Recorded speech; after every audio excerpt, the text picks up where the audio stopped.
Sweet Bele. No. Yeah. It is sweet me for Bele. As I dey see you so. It is sweet me for Bele. It is sweet me for Bele. Sawa, ongeza sukari. Okay, sawa. Sugar sukari. Sukari. Welcome to the show. So, the president was due to go to Ukambani. And then they have decided to tell us that because there's COVID, he's not going to Ukambani. Nice. And there was no COVID when he went to Kisumu. Oh, nice for a conscience prick. It's He will go to North Rift, there will be no COVID. no. But Ukambani, it is discrimination of the highest order. However, so why is he not going to Ukambani? We will have that conversation. We'll also have a conversation about competitions in the country. Competition Authority is an institution that is established by law. There was some issue a couple of months back with regards to bread. They tell you, what's the size of bread? There's different sizes. There's 400 grams, there's 800 grams, there's 1,500 grams. Which one would you like? Not the Christmas one, the kawaida everyday 400 bread. grams. The 55 shilling bread is 400 grams. Your loaf of bread is 400 grams. All right. Yes. It's just shy of half a kilo. There you go. That thing doesn't feel like half a kilo. Yeah, because it's 400. Yes. Yes. So there was a story that it's not even that 400 grams that they talk about. It's less. It's less. How many slices should it be? I haven't actually counted the slices of bread. While in a we're loaf. talking of slices, how many matchsticks must stick in the matchbox? Yeah, 40. like- 40. Yes. oh, wow. They actually write on the matchbox. Right, and the big one is 300. And my son decided one day that, It's it's counting. he's counting because he doesn't believe that they're 300. It was a And long afternoon, I tell you. how many did he find? Because I just bought them. So, yeah, he actually found it. There was 300 300. sticks. Yes. Ah, okay. You know, some of these things, if an industry somehow just does not produce or does not give the consumer what the consumer should be getting, what's your recourse? We'll be talking to somebody who is very well versed with law, and especially consumer and competition law, this morning on that particular matter. And then it also reminds me, there's a time when we were having conversations with the Kenya Bureau of Standards. So when you go and buy a kilo of milk of meat, how do you know it's a kilo? They usually, That person They places usually it on the weigh it, scale. no? Yeah. All right. How do you know Have the you weight is not calibrated? predetermined? How often do they recalibrate do that? you know whether that kilo is a kilo? Oh, my gosh. You don't know. Well, it's a valid question. And if you order a kilo of nyama choma, they will tell you, of course, in the process of the choma, It's it's It's shredded. lost some moisture, Yes, etc., yes, etc. yes. And you will. My experience has been sometimes, at least if if you ask for a kilo and it approximates half a kilo, I'd say it's okay, lost in weight. Sometimes that thing feels more like a quarter. There are There's- places in this country where people have actually been very conniving. So you go and you're buying something, niwekea kilo moja ya sukari, and they have some certain rock that they've put on that weighing scale. Yes, so it That gives is rampant. So it gives you the appropriate weight. You're talking about that. What about buying potatoes on the roadside? Yeah. Oh, that's a mess. If you don't check. And then you find you bought air. Yes, grass. Yes. Or the thing has been knocked so that it has a waste. And you don't observe it clearly. Yes. So you're buying something like a fraction of what you're supposed to be buying. And All right. somehow Kenyans consider that to be normal business, don't they? Yeah. Okay. Always check. These and more conversations to come, and then we'll have a guest in the studio, and this is somebody who lost her father.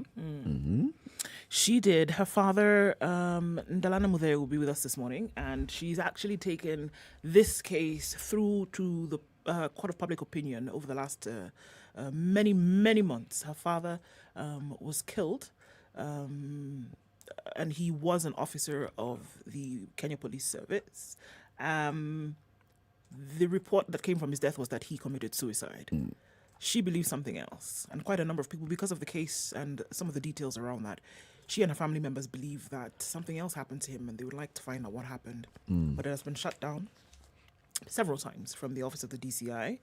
And she has said, no, we've tried to get justice and we're not going to rest until we get it. So I want to hear what's going on there. Demanding answers, seeking answers. Okay. She will be with us in the studio at 8 o'clock. Let's look at COVID. Let's look at COVID. 185 new cases in Kenya, 15 new deaths as of yesterday. Takes Kenya's positivity rate to about 7.3% is what we're looking at right now. So COVID in the country, the real footprint of the COVID spread, we do not know. And I think that is something that we cannot shy away from. That is the case. We're not sure of just how far and how deep COVID has gone in Kenya right now because of the fact that we are not testing. And more and more people getting sick. More and more people getting sick from COVID, not presenting themselves to hospital. So in as much as you do not know what they may be suffering from, post-mortems then give rise to COVID in the system. Wow. But still, the hope is that vaccines will come and that people will be protected. There was also a little bit of controversy yesterday where it was that some people who had previously been tested had been vaccinated, then tested positive for COVID. I think it is very important for us to say the vaccine does not stop you from getting COVID. What happens is that it protects you so that even if you do get COVID after being vaccinated, your symptoms will not be as serious. For example, you may not need to be hospitalized. You may not need to be on ventilator support, for example. You may not have discouraging levels of oxygen. You may get COVID, but you would not get it as seriously as you would had you not had the vaccine. And this is the case with any vaccine. Let's just be clear. With any vaccine, not just COVID. Whether it is Polio vaccine, you can get measles, for children, looking at, what is this virus that affects children all the time? Starts with the rotavirus. So many things. You could get vaccinated, but you could still have it. It just means that you will not get it with as strong symptoms as you would had you not been vaccinated. And I think there are a lot of people right now who believe that I have the vaccine, I cannot get COVID. And I think we need to continue to dispel that as much as we can. Because now people are up in arms. And we heard Dr. Gitai Githinji saying yesterday, come on guys, let's just be clear.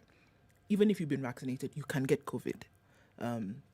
But it will not be as serious as it would have been had you not. It just limits the chances. Yeah. But you could still get COVID, it can still be serious, and you can still also die. But the vaccination limits it completely. Now, what really helps protect you is if you put yourself in a position where you are completely unlikely to actually get infected. Absolutely. Prevention, in this particular instance, is the best option that you can think of. And how can we do that? This mask wearing that you're doing, especially in public areas, this making sure that you're washing your hands, making sure that you're trying to be socially distanced, it does help. It sounds like now the ABCs of COVID, but yeah, absolutely, it needs to be. It does help. It does. Huh? Proven. Sorry? Proven. Proven that? All those things you're saying. Yeah, apparently you're able to reduce the chances of getting it if you do. Remember what a vaccine actually is. Huh? It is, if I may use layman terms, it's a formulated virus. Okay? Usually non-active. What it does is it's introduced to your body so that your body understands what it is and so that it can build an effective defense against it. That's what it's all about. Because if it's new, your body doesn't know it. Absolutely. And it doesn't know what to do with it when it actually gets into your body. But when it's introduced in the form of a vaccine, the body now has an opportunity to understand it, know it, and build that fight it. Yes. There are a lot of people who also don't understand that when you are getting a vaccine, you are getting a little bit of the virus itself across the board. And that is the reason why you feel a little feverish. You chills, are likely to feel that, yes. Because you essentially have been injected with the virus itself. So that's why you feel a little bit of that before your body now builds up an immunity against it. Can we quickly look at what's happening in Tanzania, Eric? President Samia Suluhu has put some changes in the country. She has admitted that the virus is circulating and has urged people to take precautions as follows: hand washing, using masks, social distancing. She's come out very clearly and said this. Last month, in June, a year ago rather, the former president, the late John Pombe Magufuli, had declared the country virus-free. and did not encourage the use of face masks or indicate that Tanzania would require vaccinations or vaccines, and then relied on prayer. But now, President Samia has said that people should not be discouraged from using steam inhalation. She says it is not right to ridicule and say no to herbal remedies. But at the same time, she's saying that we must accept that COVID is here and there's certain things that we must do to take care of ourselves. She said that the virus presence should be publicly acknowledged. She says that COVID data should be made public. And she's also agreed that Tanzania should join the global vaccine sharing program. And I'm going to quote, "I urge my fellow Tanzanians to continue to take precautionary measures against corona, COVID-19, as directed by healthcare professionals, such as regularly wash your hands with running water and soap, wearing masks at all times, and always maintain social distancing." And so this is what we see now.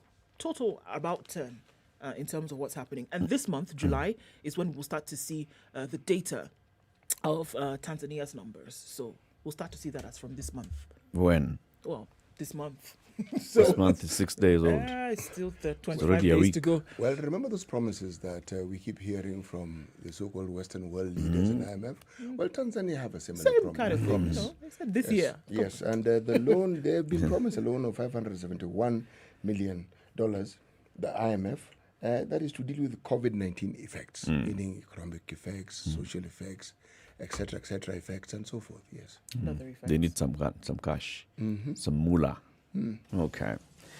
Let us see how it unfolds. Well, it's important to note that much as they're encouraging people to wear masks and all, it's not in all places that you'll see President Samia Suluhu Hassan wearing a mask herself. No, but let me just add something when it comes to COVID. One of the things, the developments when you hear of COVID visas, the EU countries have come up with something interesting. Maybe you've talked about it before. Apart from just having that so-called visa, it's a visa that actually have, the barcodes that you can read, etc., etc. Well, it comes with that, and it also tells the date that you had it, when you had it, whether it's your first or second one, right? What type of vaccine you had. Meaning, just with a swipe of that barcode, all the information that pertains to everything you've done with regards to COVID will be there. Will be there. What this also means is that if you come from these lovely countries that we come from, on this wonderful continent, the likelihood of you qualifying to go anywhere is next close to nil. Yes, it's close to nil. Unless you buy their vaccine. Yes, and unless you meet their protocol. Yeah. And their vaccine doesn't mean this version that we've been receiving. It's theirs. The one built in their own backyard. Yep. 20 minutes after 6, let's take this break. Say the weather and then look at the headlines. Good morning.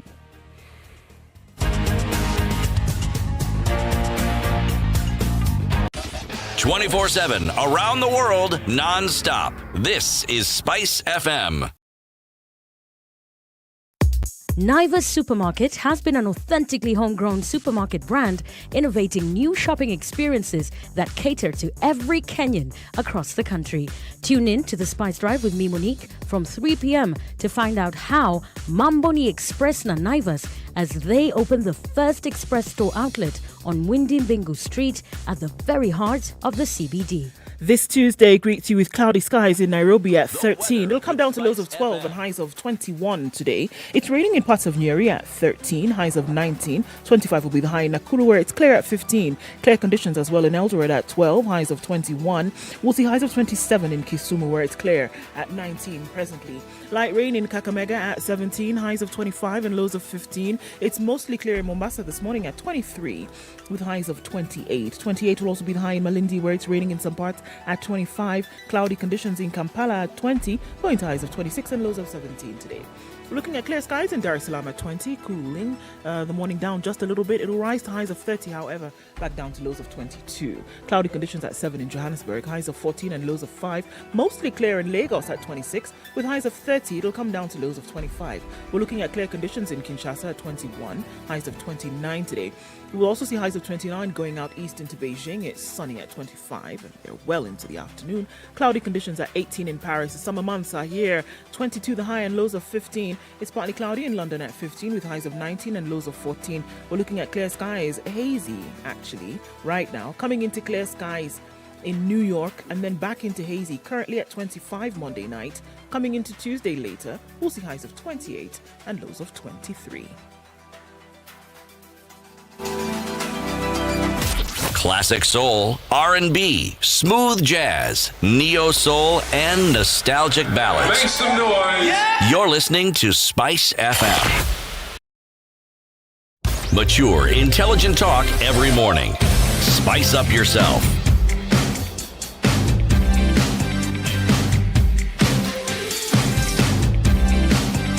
Mornings done right.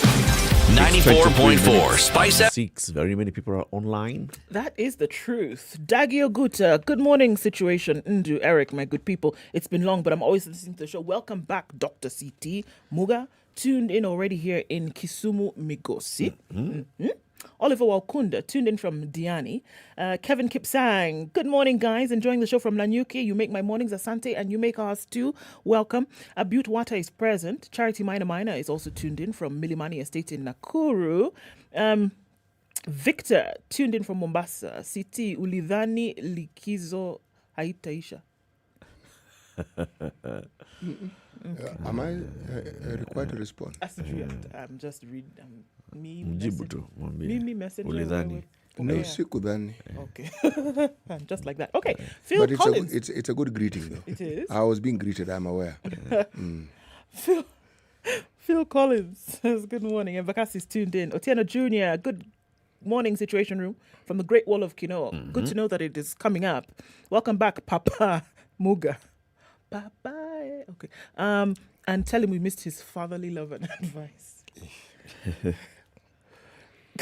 Nixon Wamalo says good morning. Jose J says good morning from Nakuru. Shemongwai is tuning from Rongai, Nakuru County. My goodness, everybody's online this morning. The sun is shining. Derek Nyakar Ofiro. Good morning, brethren, he says. Kaimosi Vihiga County is tuned. Grand Mullah Kaiser says good morning. Thika Road also tuned in. Vincent Omondi, good morning. Welcome back, CT. A proverb for today, he says, when bad luck chooses you as a companion, even a ripe banana can remove your teeth. Good grief.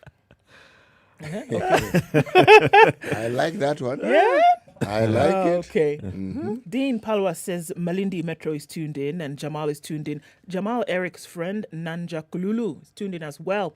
Bade Ashley tuned in from Aramacha. And David Miendo Oaxaca.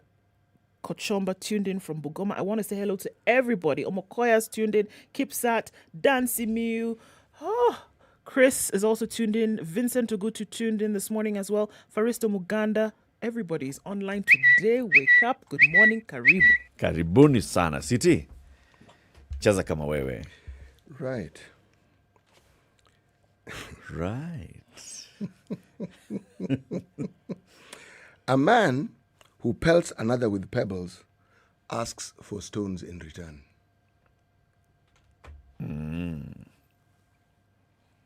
A man who pelts another with pebbles asks for stones in return. Yes.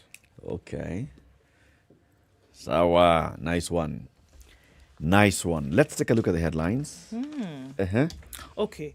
Do you remember a couple of months ago, the CS, Ministry of Interior, Fred Matiang'i, told us that he was discouraging relationships among officers. Yes. Okay? And he said, look, this cannot happen because the number of conflicts that we are seeing that then arise in death, unfortunately, are becoming a little bit too much. And it's a bit worrisome. Well, it hasn't stopped because Nakuru officer is the prime suspect in a cop murder probe. We saw a little bit of this story yesterday.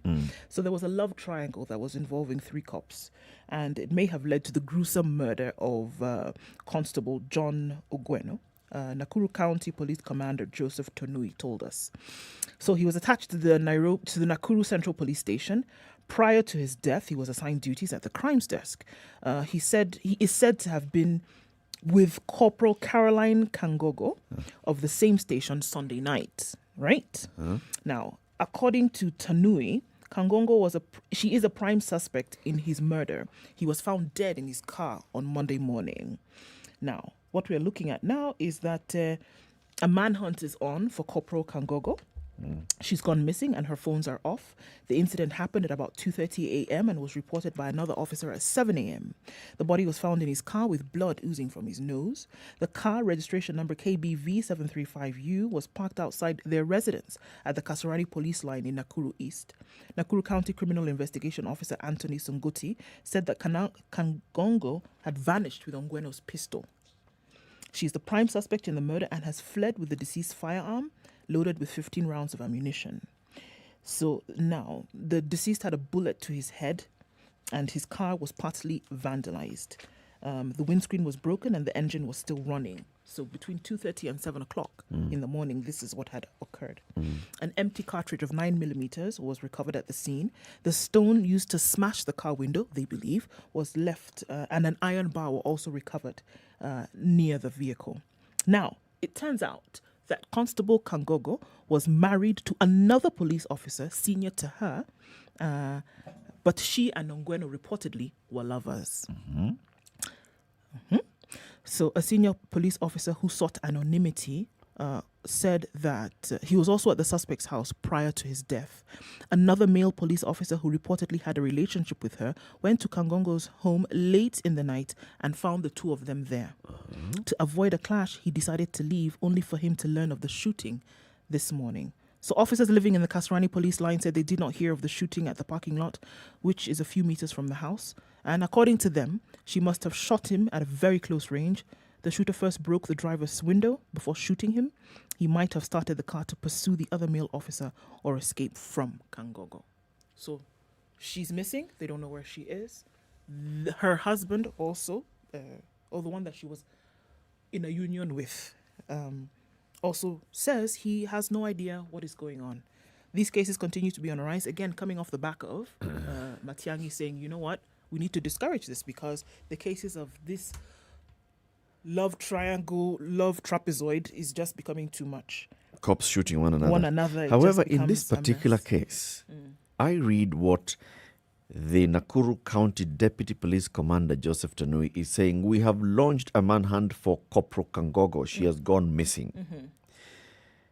Goes on to say that another officer says Kangogo is the prime suspect in the murder and she has fled with the deceased firearm. Yes. How do they arrive at this conclusion?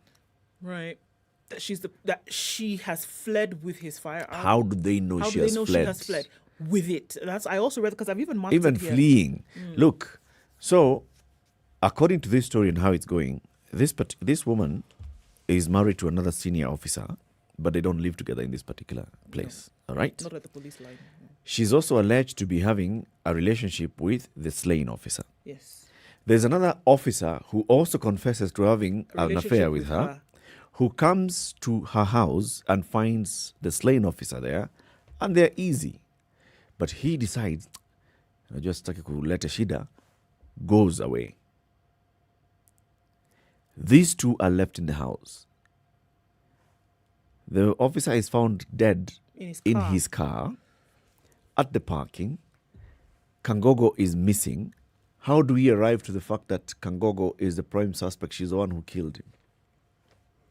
What leaves the police? I mean, there's nothing that they're saying here that shows Where's this the is link? it. There is no link. The only thing that they're using on this is that she cannot be found and her phones are off. That's it. There's nothing else. If she cannot be found, then it means she has fled.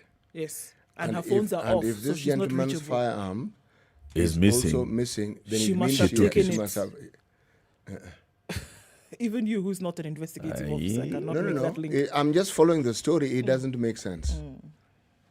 It's not adding up. It doesn't make sense. It doesn't make sense because you are talking about a lady who's married to a police officer. And She's she's married the to one. She's Yes, the police seeing officer two herself. others. And Now, she also is a you're police trying to officer. tell us that people whose job it is to investigate the very matters that we're discussing here. By the time you're a senior policeman, you're telling me you cannot figure things out. Yeah. That you cannot understand, or somebody cannot come and tell you. A police officer having an affair with another police officer in a police line where they all live. And another one. That's an open secret. Are you telling me that people didn't know that this was happening? Apart from that, the other gentleman who is in this triangle comes in and he's actually not surprised that she's in the company of yet another lover. So, I mean, It's like because you she said, knew. He knew also. He knew, yes. And he walks away and comes back and says, yeah. I won't cause problems today. She must have killed him. Why? How do we know she's alive? First of all, let's just start there. Okay? The thing is, there are very many moving parts in this story. And from what I'm reading, that is the narrative that we have been given and the narrative that we should go with. Or that they will be expecting. It still doesn't to make go sense. with. It doesn't make sense. I don't see motive. For her to kill him? Yes. What motive? What for? What? The people who have a motive, the guy who walked away, the husband, those ones have Yeah. motive. Everyone except her. Yes. Those ones have motive. Yeah. You know, you're talking of death. Huh? Matiang'i may have had a point, but unfortunately, the issue that Dr. Matiang'i raised does not just apply to police officers. Yeah. Anybody in the workplace? Well, we have a case here on page 25 of the Star. A KMT student aged 23 found killed in the Homa Bay hostel. This student was a student, clinical medicine student at the KMTC campus in Homa Bay. Stabbed twice in the head, once in the neck. Dead. Found dead in the hostel. Yes, in her bed. Boyfriend is being pursued, and the boyfriend's phone has been switched off. We read of these stories literally on a daily basis. Yep. And there are more of these stories among civilians than there are among police officers. So this isn't a problem among our disciplined forces. It is a problem that we have in the country. In the country. Yes. Yeah. It's amplified by the disciplined forces because they have access to firearms. Yes. Like these ones who were shooting at each other along Thika Road on Saturday. Yes. And the video is circulating. I mean, there's allegations as well of a love triangle here. You know, police officers just walking out and then they, they open fire at each other. One is shot in the arm, one is shot. It's issues that need to be addressed. Anyway, let's take this break on traffic. 24 minutes to 7 o'clock. It's time for us to take a look at traffic and to remind you about jobs.standardmedia.co.ke. It's a portal that you need to check out and see the jobs that have been advertised. USAID and East Africa Development Outreach and Communication Support Project are looking for a logistics and administration assistant. Learn for Good is looking for an English literature teacher, an ICT teacher, an IB Spanish teacher, and head of French, geography teacher, A-level English, secondary music teacher, A-level maths teacher, lower primary teacher. Sikh teachers is looking for early years teachers. So there are very many teaching jobs available today on jobs.standardmedia.co.ke. Check them out. Good morning. Spice FM. It's getting hot in here. Oh, everybody steals. It's better a thief who brings something small back. And I say to myself, there's no better thief. A thief is a thief, period. All those bribes, how much they're getting per year, how much inconvenience they're causing. As much as you call it a small case, it's worth it to be convicted. The truth is, we are a tribal nation. Because if we were not tribal, and I want to go back to this, you cannot continue walking around with a mug which is clean outside and it's rotten inside. We have become a fuliza country. We have mortgaged our country because of debt. You've got one chef working and the assistant chef wakati anatakana koroge unga nini hayuko. This is the Situation Room, the only way to start your day. 24/7 around the world, non-stop. This is Spice FM.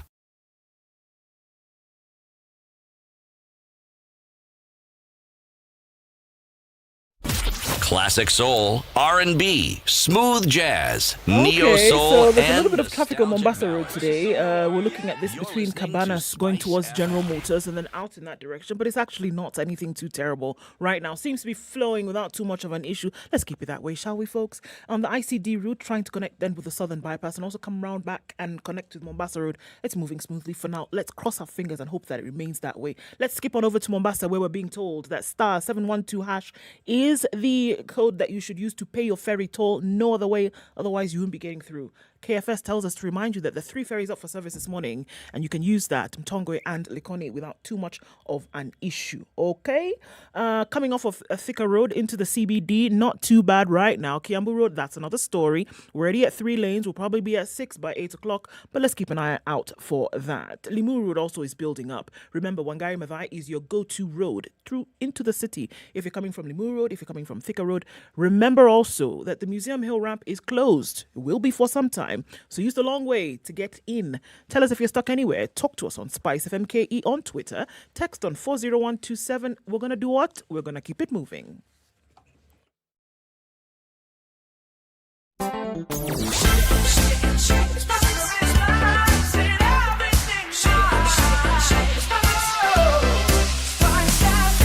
Spice up your life. Mature, intelligent talk every morning. Spice up yourself.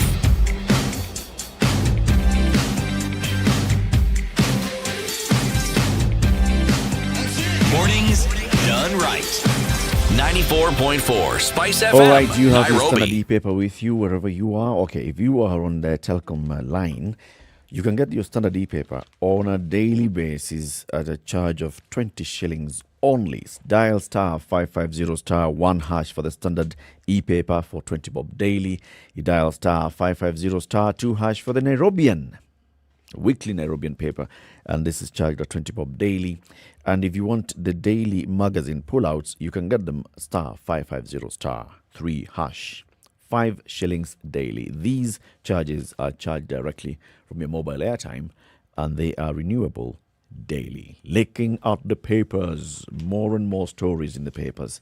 So the issue of the president going to Kambani is one that we will look at, but we'll look at a bit later. The standard pullout today is the Financial Standards, and it has several stories. One, the headline: Is Kenya becoming East Africa's crybaby? Partner states, fed up with Nairobi's growing protectionist approach, say it's time to hit back at the region's biggest economy. So the country is perennially banning the importation of products from the rest of the East African region, which is playing a part in slowing down regional integration. It's always had bittersweet relations with EAC neighbors, particularly Uganda and Tanzania, the two countries that have over time emerged as Kenya's largest trading partners. The most recent ban was in March, when the government prohibited the importation of maize from Tanzania and Uganda on claims it had aflatoxin. The Agriculture and Food Authority said surveillance and tests done on maize from the two countries had shown that most of it had unacceptable levels of aflatoxin. Maize is not the only product that Kenya is banning from the two countries. Others include cooking gas, raw sugarcane, sugar, eggs, dairy and meat products. The maize ban angered Uganda's parliamentarians who doubted the veracity of claims that their maize had aflatoxin and instead saw ill motive from the Kenyan side. So our neighbors are wondering, you people, we are trying to trade with you people, and then you keep saying that our food has poison and all those things. Remember, milk was banned from coming from. So the traders and regulators and parliamentarians and people from neighboring countries are wondering about the relationship between Kenya and these countries, saying we have come up with very many protectionist measures in which we are basically not allowing smooth flow of goods. Remember, we import a lot from these countries, especially raw food items. From Tanzania, when President Suluhu was here, it was discussed. From Uganda, we import a lot of raw food material, and we export finished products at a high rate as well. Kenya is one of the largest investors in Tanzania. Kenya's biggest trading partner is Uganda. So these are trade conversations that are happening there, and they've been highlighted in the Financial Standard today. Story by Masharia Kamau. Rightfully so. Rightfully so. When our neighbors complain, we need to listen. Because this neighborliness, this trading, it's not just in our case, not a two-way street. We, the East African community, and with the other countries in the region seeking to join, we have an opportunity to become a very serious trading bloc. And somewhere along the line, our neighbors seem to be wary. It didn't start yesterday. This is just in addition to other things that have happened before. Our neighbors are wary about the way we go about our business. And they feel we take advantage. Remember, against the backdrop of this trading together and doing business, remember that pipeline? The one that we were supposed to have with Uganda? The one which then Tanzania got? Yep. And yet, the route that pipeline is going to take with Tanzania is infinitely longer than what would have been taken with Kenya. Again, So who is it? Who are these people within our government, or who have the ears of those in power, who keep bringing in issues that seem to remove this congeniality that ought to be there among neighbors and brings in this issue of conflict? Because it happens over and over and over again. There's also the issue that we keep talking about. I mean, the need to protect our farmers. Yes. Because it has been said, and many times, that food production in Kenya is more costly than producing the same food in Tanzania and in Uganda. So obviously, produce from Uganda and Tanzania is going to be cheaper in the Kenyan market if it's just imported. So they are, tightening right here and there, but we should also be addressing why is it so expensive to produce food in Kenya? We know why it is more expensive. Because that entire process has inputs, and those inputs are subject to tax and subject to God knows what else. So whatever else you say, we ourselves, we have failed to protect the farmer with the means that we have at our disposal. Yeah. So we are using the very, very tools that is often used to protect your own economy by imposing tariffs. Now, unfortunately, those tariffs on goods that are coming into the country are not our problem.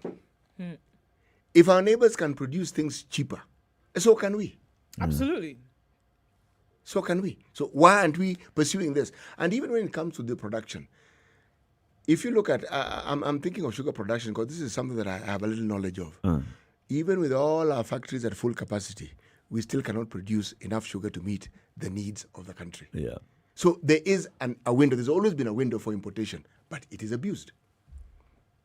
I think the bottom line of all these things, why it's so expensive to grow anything in this country, it's just boils down to cartels and people with political connections who just want to milk Kenya dry. So you are the ones who are importing fertilizer or any other inputs, but how much are you charging? And how much are you being allowed to import and charge? If we just control those things, maybe we'd actually be able to address it. Also, let's not forget that our neighboring countries, in terms of their arable land, in terms of their rainfall patterns, they're doing much better than us. So for them, when you're talking about somebody who has onions to grow, they have acreage upon acreage of onions to grow. They do. It brings in the larger discussion, Eric, of what is it that is really our strong point and what is it that we should actually focus on. Yeah.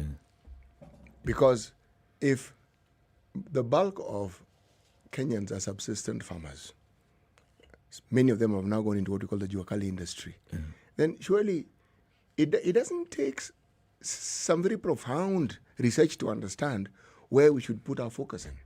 Because that's where the majority of our people are living from. Yes. Some of these things that those in leadership do is they're involving us in unnecessary politics with our neighbors. Yeah. It's unnecessary. Time for another very quick and short break, and then we look at more headlines. Good morning. It's 6:45. This is Kenya's biggest conversation, The Situation Room. C.T. Muga, Nduo Ko, and Eric Latif with you this morning. 102.5 Spice FM, Kisumu. Mature, intelligent talk every morning. Spice up yourself.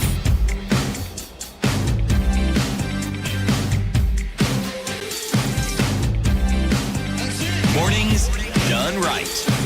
94.4 Spice FM, Nairobi. I'm looking at two articles. One in the Business Daily on page 10, News in Depth. And the headline is, Kenya's obesity crisis. Can sugar tax help? Yeah. There's a survey that was done by the Ministry of Health, and they had some fairly interesting results. Remember, when you conduct research, there's a question you're seeking to answer, and usually most research projects give you more answers than you actually even sought for, because you are looking because you don't know. Now, among the things that this particular report highlights, because the report is now an amalgamation of the findings, okay? The story is in two papers, one in the Star and the Business Daily. Now, the Star headline is perhaps a little more, should we say, incendiary. So I'm not going to read it. I will read the findings, then I will read the headlines. Okay. Okay? This is what they say, okay? At least 4% of children under 5 are wasted, meaning they are too thin for their height, okay? 11% are underweight, while 4% are overweight. They say the high malnutrition in the country has been attributed to low dietary intake, disease, food security, childcare practices, environmental hygiene and safety policy environment, and social protection system. Some 32.6% of the preschool children and 37.6% of school-age children suffer from marginal vitamin A deficiency. Okay? It is easy for community health volunteers to ensure these numbers come down. This is what the CS for Health, Rashid Aman, was saying when they launched the National Training Guidelines on Floor Fortification. Okay. Now, let me read the headlines so that you see where I'm coming with this. Among the things that they also said was 1 in every 4 adults aged between 18 and 69 is obese. Okay. 1 in 4. Okay? Okay. The report also showed that women are the most affected, 39% compared to 18% of men. Now, let me go to the headlines. Kirinyaga and Nyeri have the highest number of obese women, report. This is why I avoided this particular headline until the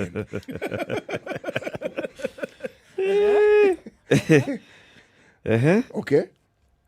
Kirinyaga County leads in the number of obese and overweight women at 54.4%, followed by Nyeri at 49.2%, Mombasa at 48.2%, Murang'a at 47.3%, and Kiambu at 45.7%. Mount Kenya Yes. leads the country Yes. in the number of obese women. Yes, it Okay. does. It does. Okay. Okay. So the other part that you had read was about, children, malnutrition, Yes, stunted growth. yes. So where did we jump into women and obesity? The report, as I said, was broad. I started with children because, for me, this is what is important. And some of the basic issues that children have are things that can be resolved fairly easily. Okay? A lot of it has to do with the mothers just getting information and understanding that they can actually give their children a healthy, balanced diet with what they actually have. Okay. Some of these things have to do with an absence of knowledge more than it is to do with any other factor. Just an absence of knowledge or a misunderstanding of what ought to be done. Okay? Okay. Yes. Now let's come to the sugar part. Now, the sugar bit, this one is pointing directly, and this is what they're saying. Experts blame the rise of digital food apps, this rise in the intake of the foods that bring about obesity, food apps and advertising, which have changed food consumption and purchasing. They say food delivery apps and the increased misinformation of healthy family meals are some of the main threats facing the fight against obesity. Yes. Now, the statement that actually opens this discussion in the Business Daily is Kenya has seen an increase in obesity fueled by consumption of processed foods and high sugar and fat content. Now, when you talk about fat content, you talk about sugar content, you talk about soft drinks. All these soft drinks that processed food. Yes, all these processed foods that most of them fall in the category of what we call fast foods. Fast foods. Yep. Yes. Okay.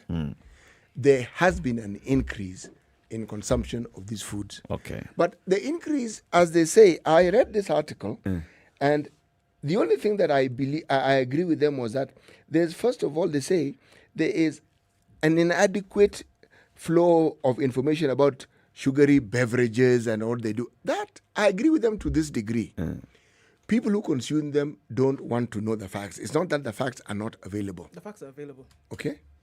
But also, there's something that this article, I looked for it, didn't quite mention.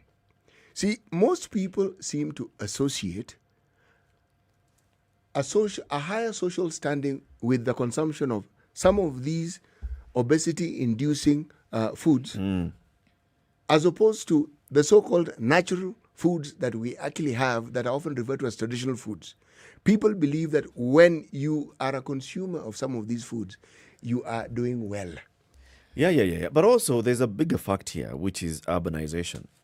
Urbanization changes people's lifestyles. You're working long hours. Where are you eating? Where are you accessing your food? Okay?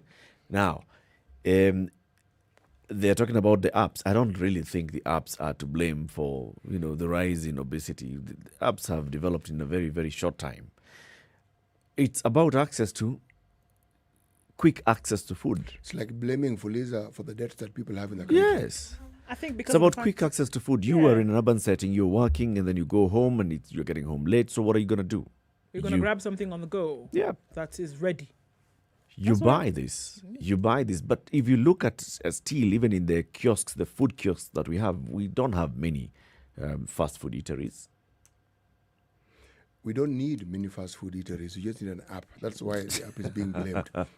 That's why the app is being blamed. You don't have to see the establishment. You You can call them and they can appear with There's the food. issues about lifestyle. How much time do you actually spend sitting down? How much do you exercise?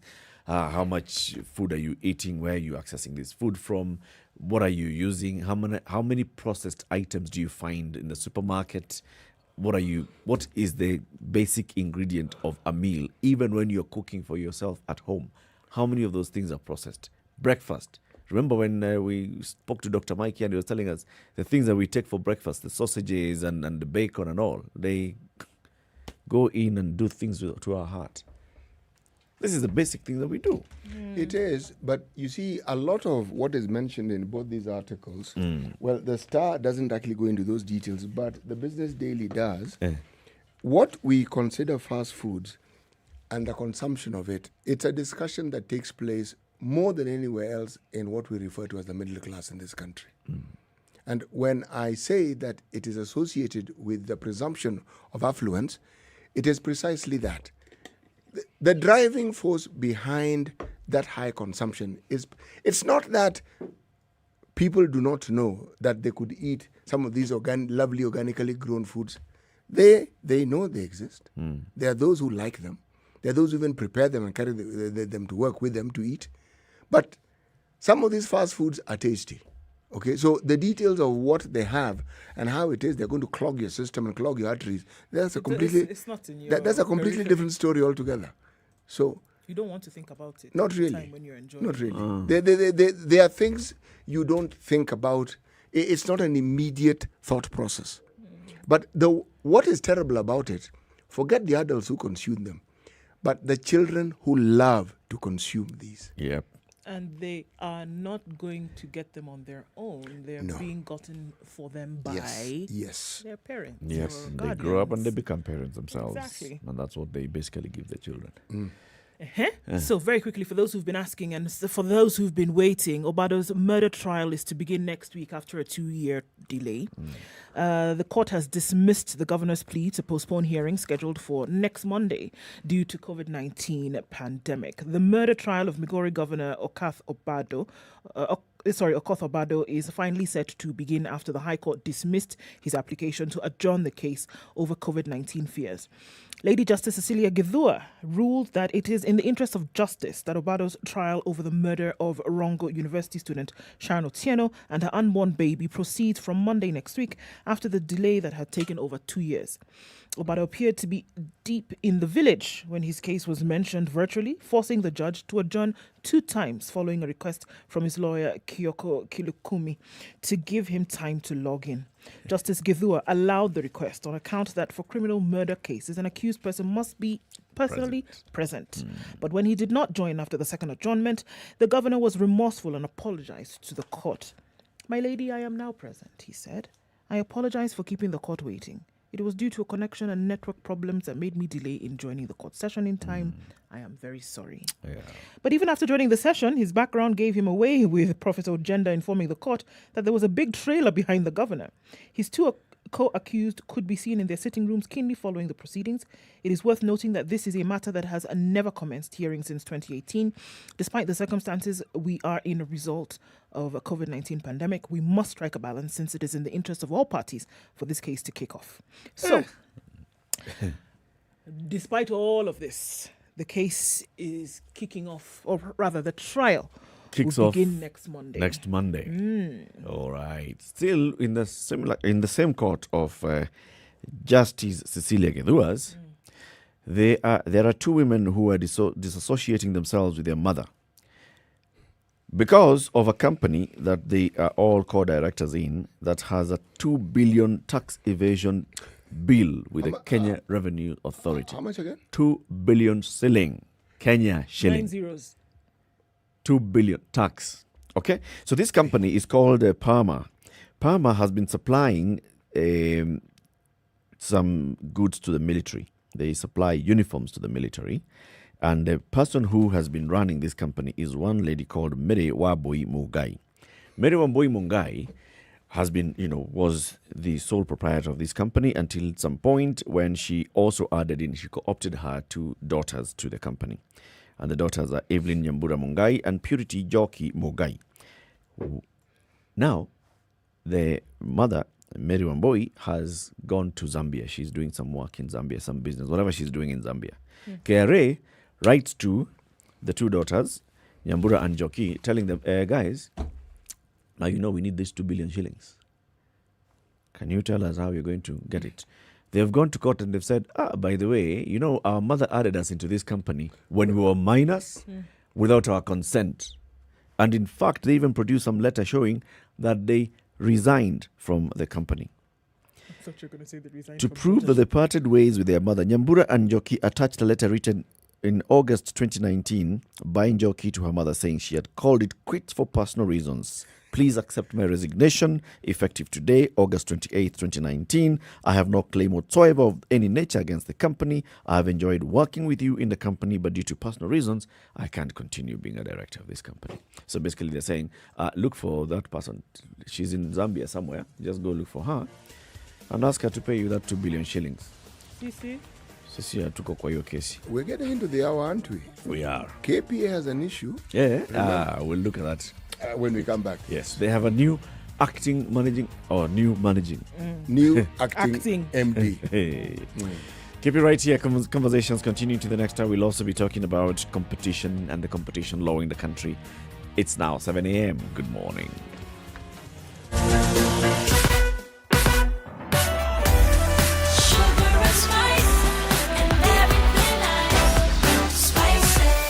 Spice up your life.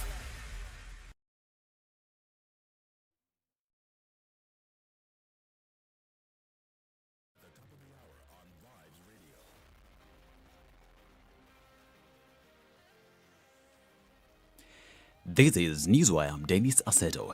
Kenya has recorded 185 new COVID-19 cases from a sample size of 2,047, marking a positivity rate of 9%. In a statement, the Ministry of Health has said the total confirmed positive cases now stand at 186,053. From the cases, 171 are Kenyans, while 14 are foreigners, 112 are males and 73 females. Leaders supporting ODM leader Raila Odinga are up in arms against Deputy President William Ruto's statement that Raila Odinga has been perpetuating corruption in government. Led by Saboti MP Caleb Bamisi, Mathare MP Anthony Loch and Narok North MP Moitalel Olekenta, they called on Ruto to stop implicating Raila in corruption, claiming he was the only political leader who has denounced corruption in the country. In this country, we have people whose first name starts with corruption, the middle name is corruption, the last name is corruption, the nickname is graft, the baptism name is kleptomaniac. Those are the names that are attached to their names. So much so that whenever you mention corruption, they are trembling all over and they're thinking you are calling out their names. Nobody has called out your name. Why are you coming out crying?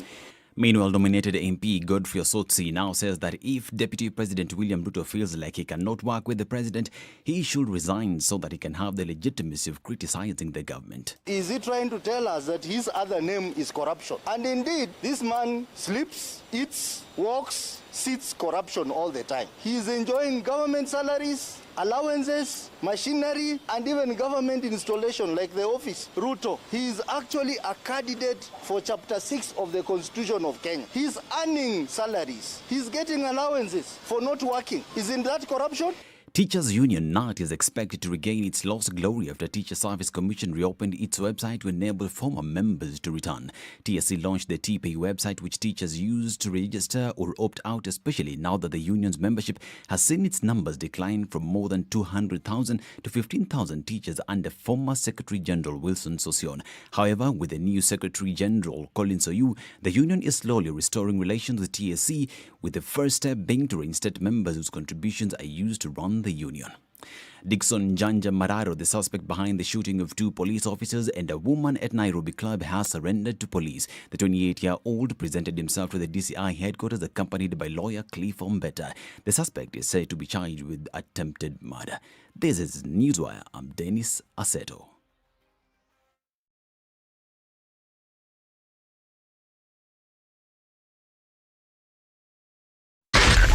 Spice FM, Nakuru. It's looking pretty good on these Nairobi streets this morning. I tell you, it doesn't look too crazy coming off Mombasa Road. Nothing to report just now. Moving along ever so slowly, but you get there. Chugga chugga, they say. The little engine that could makes its way to the top of the hill. Let's see how it happens as you're getting into town this morning. The ICD route taking you to the southern bypass doesn't look too bad either. No accidents or incidents just yet. Hope it remains that way. Coming off of Thika Road into the city as well, looking pretty good. Jogo Road, we are looking at traffic backed up far back as Hamza. Headed out, but you get to Landys Road, it shouldn't be too bad into the city either. It looks like we're doing it right today. Not much in terms of traffic. If it does get crazy, let me know. Am I telling you a lie? I beg, tell me if that's the case. SpiceFMKE on Twitter, text on 40127. Again, we're keeping it moving.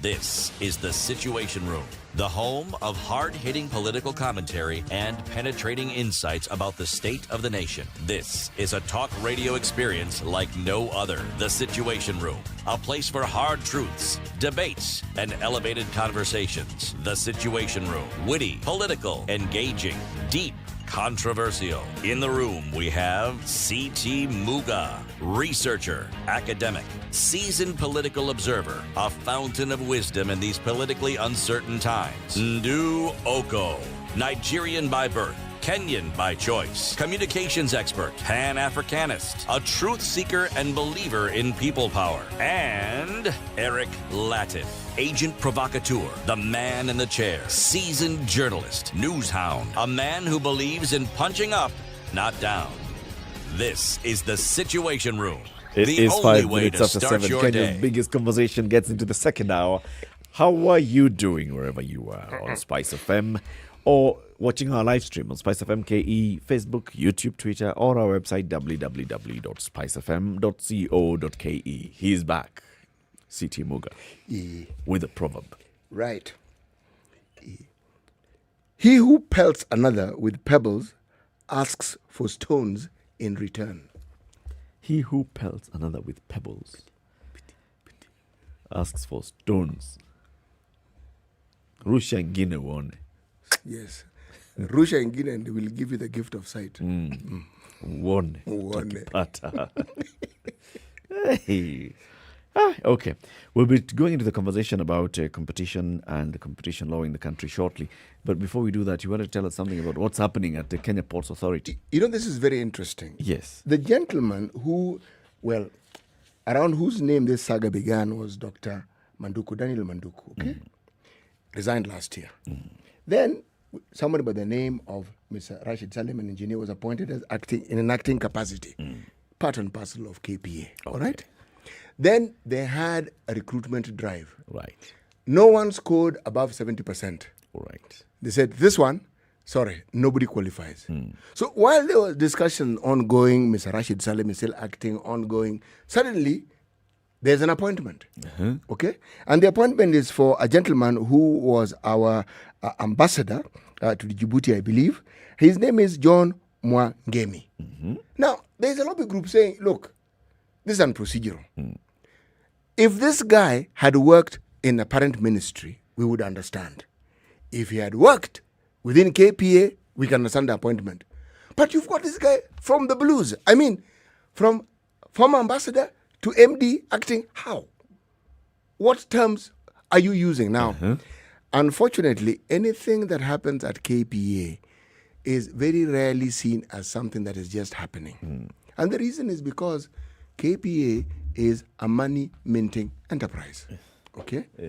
And it's not in the millions, it's in the billions with a B. Okay? Now, I am mentioning this because this is a saga that is going to continue for some time. And I want us to follow it because, in my mind, when you talk about the anatomy of corruption in this country, there are certain institutions that more or less carry that banner on their own. KPA is one of them. Because of what it does in terms of income generation, it is a point of interest for anybody who is in power. So anything that is happening in KPA, beginning with the people who are at the coast, who consider KPA to be a personal, of personal interest and property and a place where they can actually gain from, to the larger picture of those who are in power, should I say the saga continues? It continues. It does. We're in season 1, episode 3. Season 1, episode 3, because episode 2 was when they did the exams.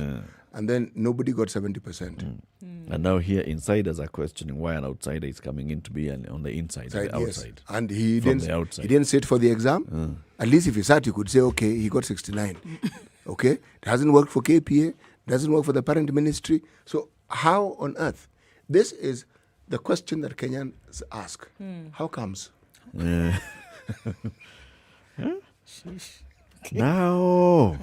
Yes, exactly. Now. This. How comes? How is it happening? Okay.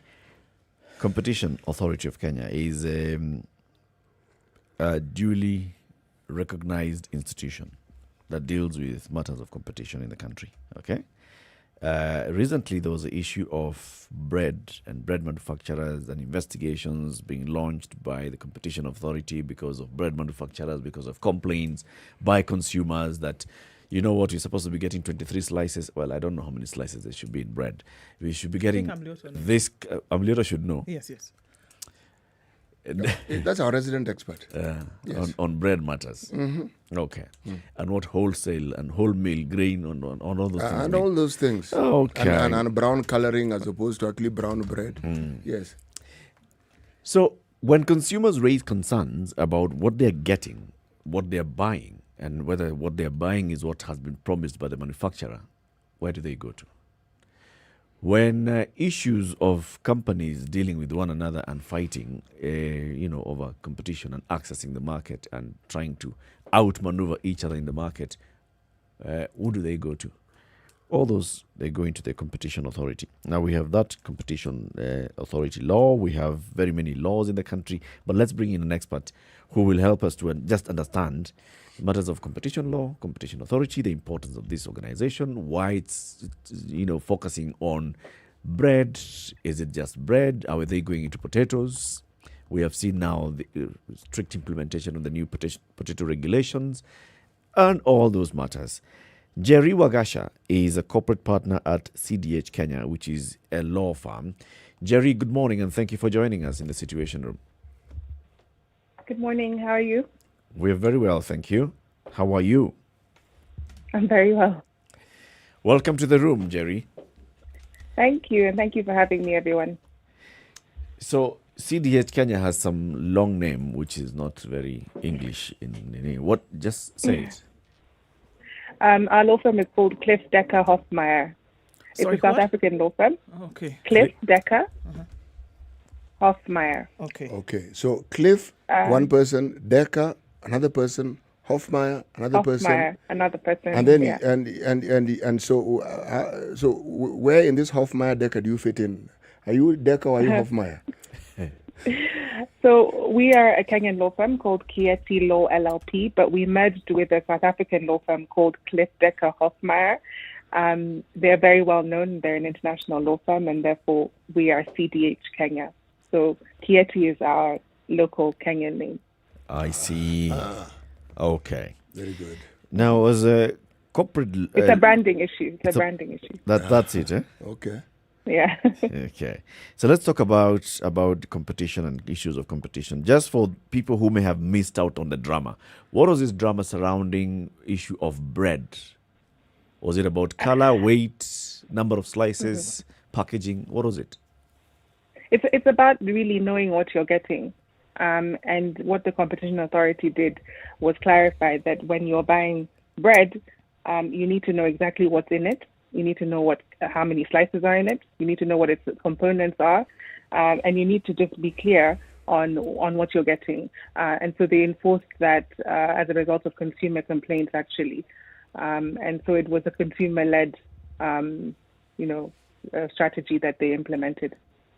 Is that within their purview? So if an organization is not selling what it should be selling, is that them? Is that Kenya Bureau of Standards? A lot of people have asked me that. And actually what Kenya Bureau of Standards does is do an accreditation process. So they accredit you as a Kenyan business and for the products that you're saying that you're selling. The Competition Authority has a specific sector for consumer protection. And so if you have a complaint with regards to anything that you as a consumer are consuming, you're allowed to go to them and make a complaint. They will take that complaint seriously and will investigate it and then come out with their findings. And as a result of their investigation into the agricultural sector, they've come up with these new rules and fines on bread manufacturers.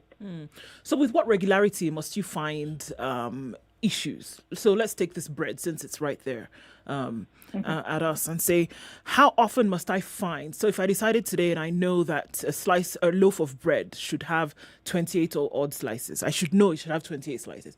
How often must I find 25, maybe even more, 30, or then 24? How often must I find this? And then 28 thin slices, 28 thick slices. Or like I find 3 thick slices in it and it's not the way it's supposed to be because, somebody's not going to get enough, right? How often must I find this for it to be an issue? And then who do I take it to? Because I don't think if I find one today, if I bring it to the body, they'll say, well, okay, maybe this is just a one-time occurrence. Yeah. I think there's documentation that you can file every time you want to make a complaint, right?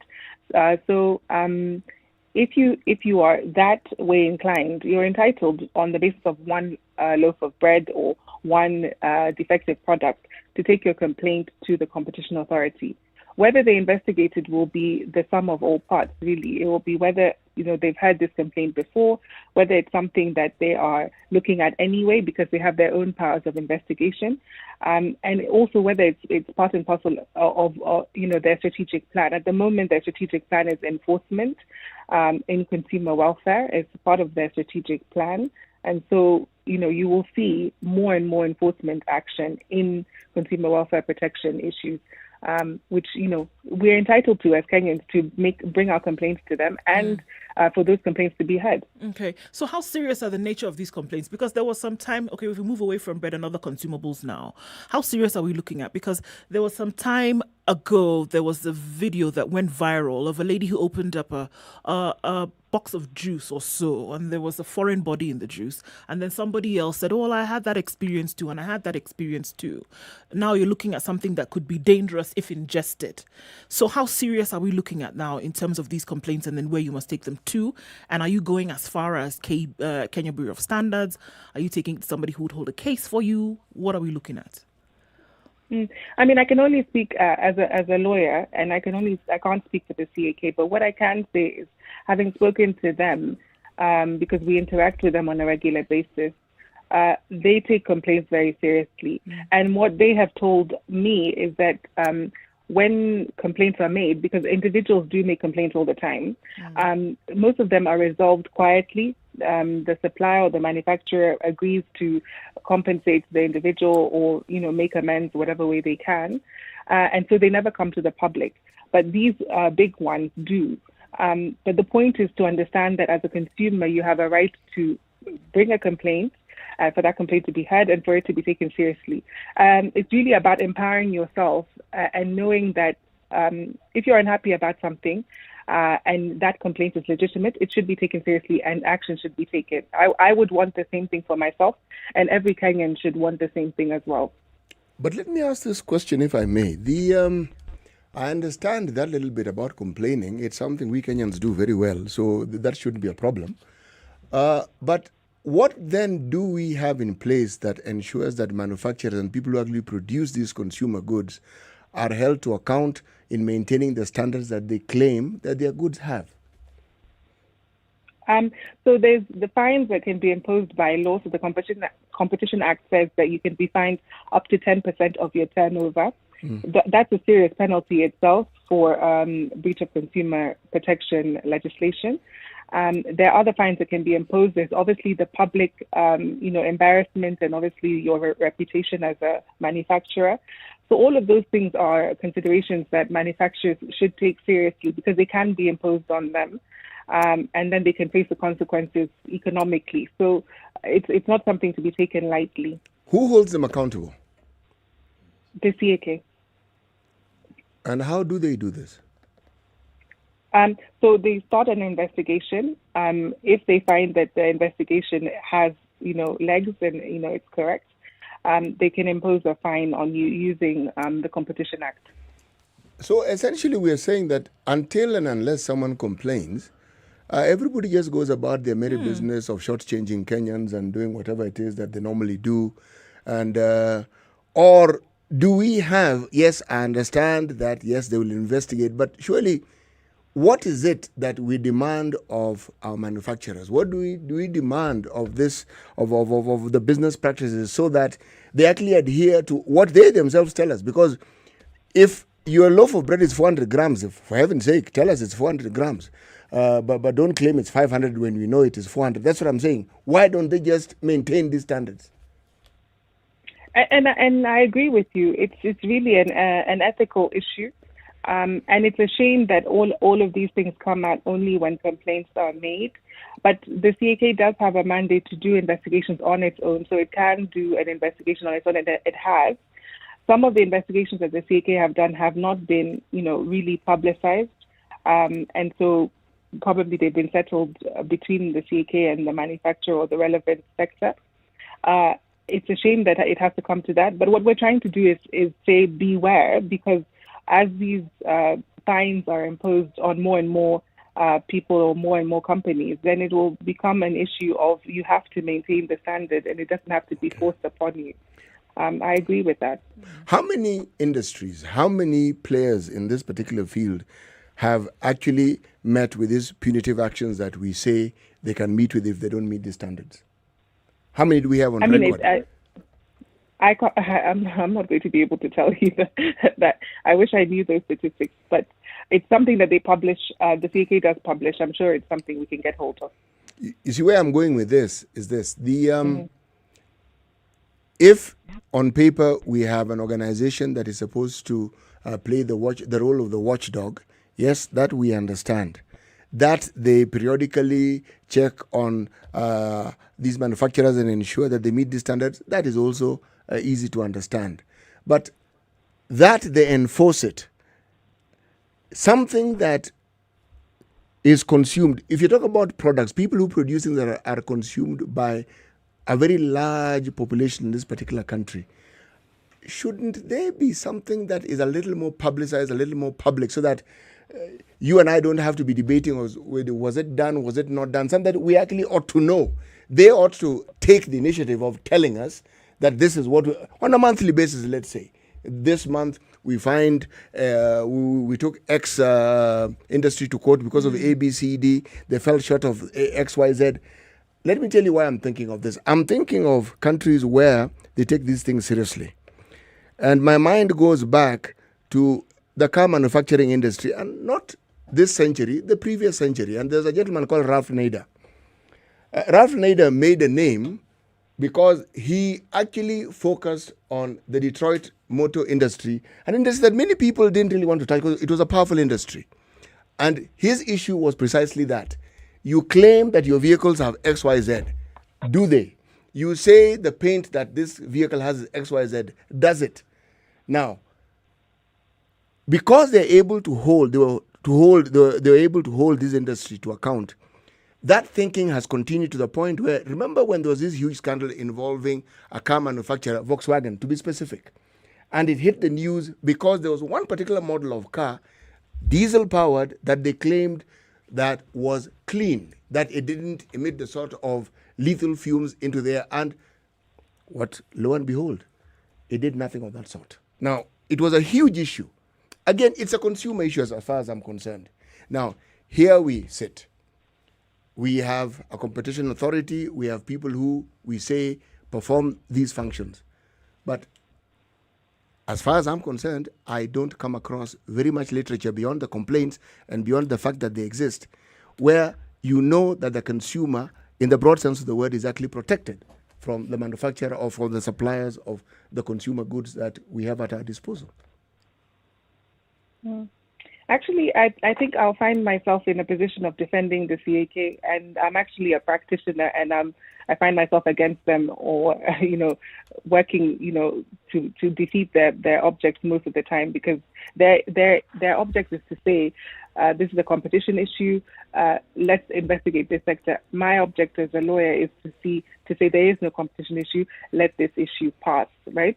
But the CAK is actually quite good at, first of all, publishing its statistics, publishing its findings, and they have an annual report that they bring out every year telling us exactly what they've done. So, for example, in this and this merger, this condition was imposed. The reason the condition was imposed is because they wanted to protect the public or the employees or certain things. In this sector, we took this action, we investigated this, and this was the result. So they do come out with an annual report, and their website is actually quite comprehensive, and the information that they give us is actually quite comprehensive for us to understand exactly what's going on.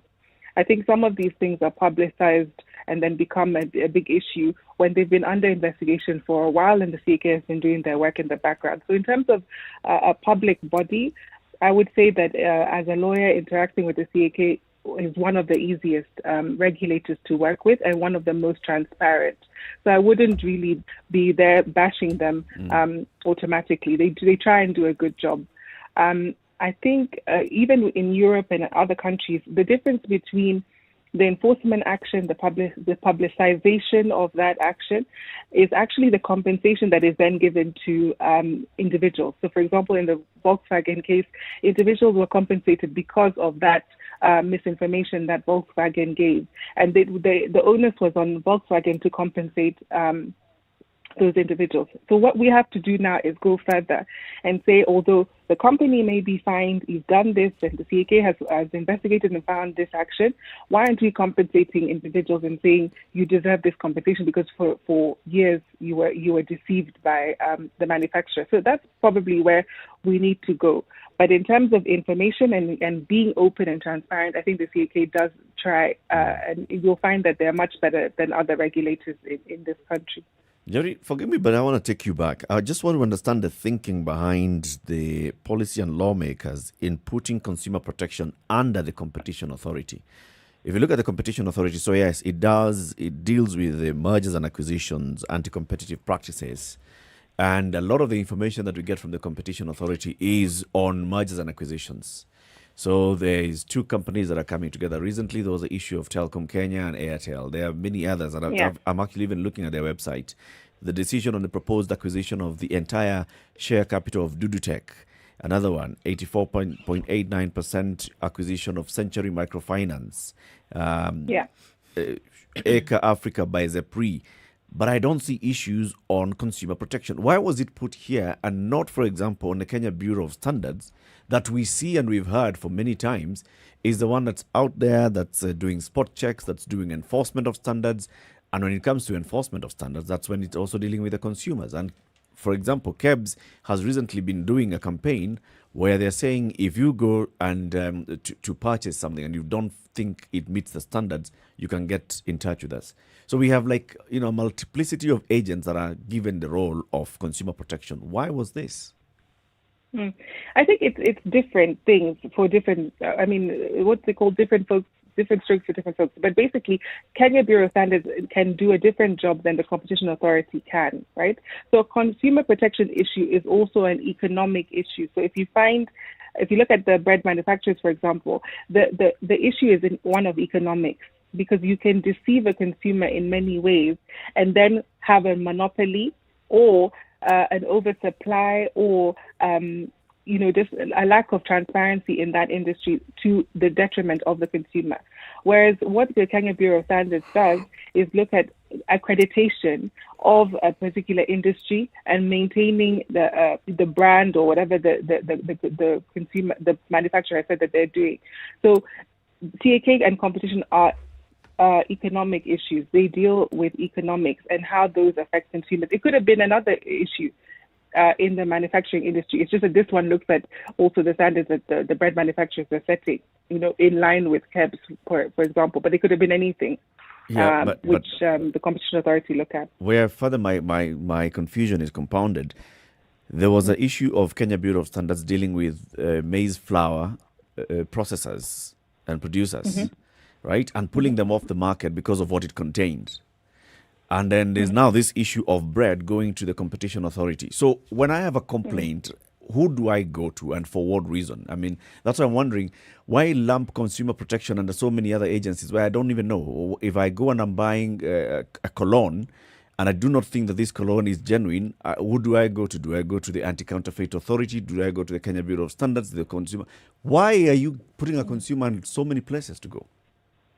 I agree with you. You can go to many, various regulators to get your satisfactory result. I understand what you're saying. I think maybe it could be clearer who deals with what in that respect. The Competition Authority is open to.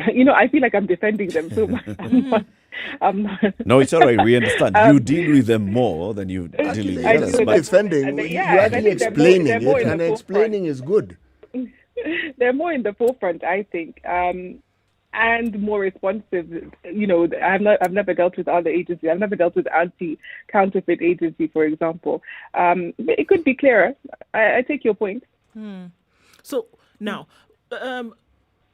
from the work that you've done and just looking at manufacturers and producers then of different products that are either consumed or used in services, do you feel that these consumers or manufacturers understand that there's a body who is watching over to make sure that they're actually producing quality content across board? Or do they feel that, they can basically get away with whatever so long as they're making a profit?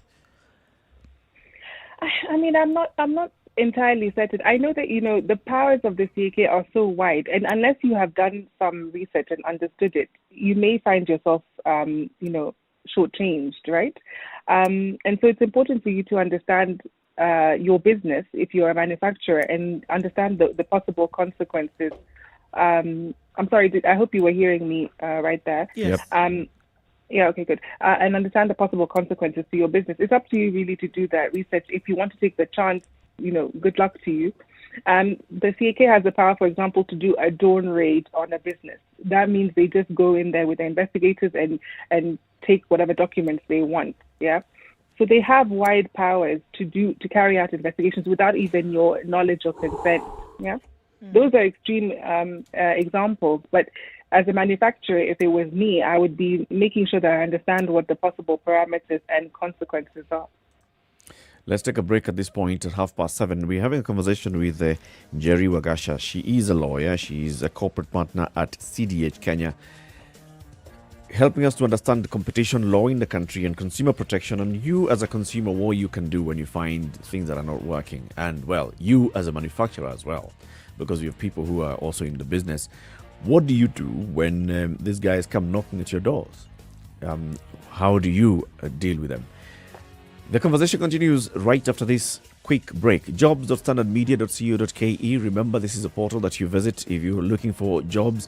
There are many that are advertised on a daily basis. Jobs.standardmedia.co.ke. If you don't find a job that suits you today, just do this.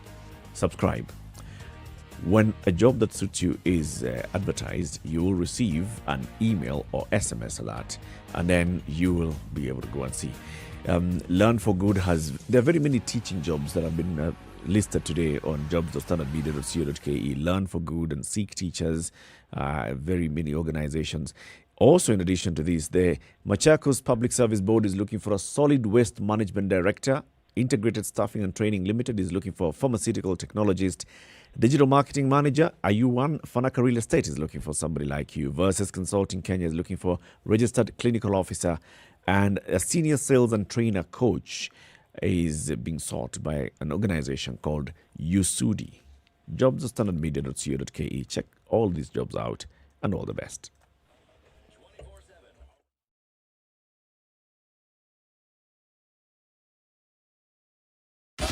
24/7 around the world, non-stop. This is Spice FM. Do your callers frequently ask you what stories made the news headlines? Introducing the Call Bulletin, courtesy of Skiza. You can now keep your callers informed and up to date with the latest news updates from KTN News, courtesy of Skiza. Dial star 811 star 795 hash to subscribe today. Set the tone with Skiza.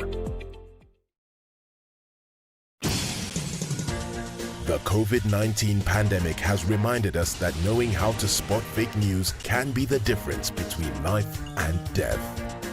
The spread of fake news has national implications too. Is your governor really delivering on his campaign promises? Or does the Ethics and Anti-Corruption Commission have a watertight case against him? It all boils down to the news you consume. That's why Spice FM and its partners have created the Fighting Fakes Media Literacy campaign to help Kenyans become more discerning news consumers. We'll show you how to take care before you share. Tune in. The weather with Spice FM. It's mostly cloudy at 14 in Nairobi. 13 is what it is in Nyeri. Raining in some parts, highs of 19 and lows of 13 today. Mostly sunny conditions at 14 in Nakuru, highs of 25. 21 will be the high in Eldoret. It's sunny at 12. Mostly sunny at 19 in Kisumu, highs of 27 and lows of 18. It's mostly sunny in Kakamega at 19. It's going to go to highs of 25. 28 will be the high in Mombasa, where it's partly sunny at 24. 28 also will be the high in Malindi. It's raining in some parts. Some say it's freezing cold. Well, let's compare that to Nairobi. 19 degrees and light rain in Kampala, highs of 26 and lows of 17. Mostly sunny conditions at 21 in Dar es Salaam, highs of 30, lows of 22. 5 will be the low in Johannesburg, where it's 8 degrees and cloudy, highs of 14. 30 degrees high in Lagos. It's mostly clear at 26. And Kinshasa's partly cloudy at 20. It'll go to highs of 29, back down to lows later of 21.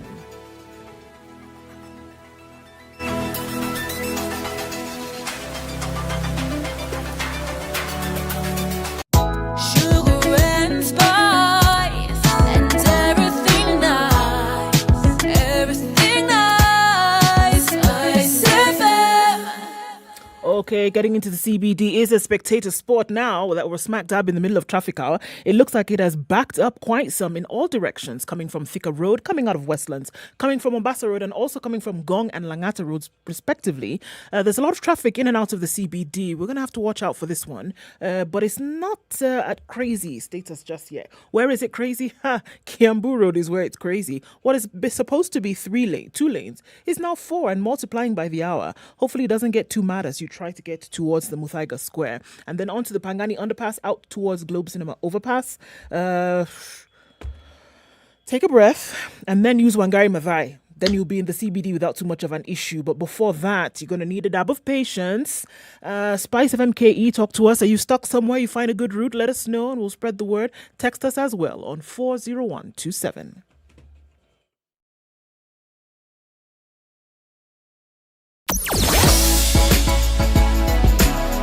Spice and everything nice. Spice FM. Spice up your life. Mature, intelligent talk every morning. Spice up yourself.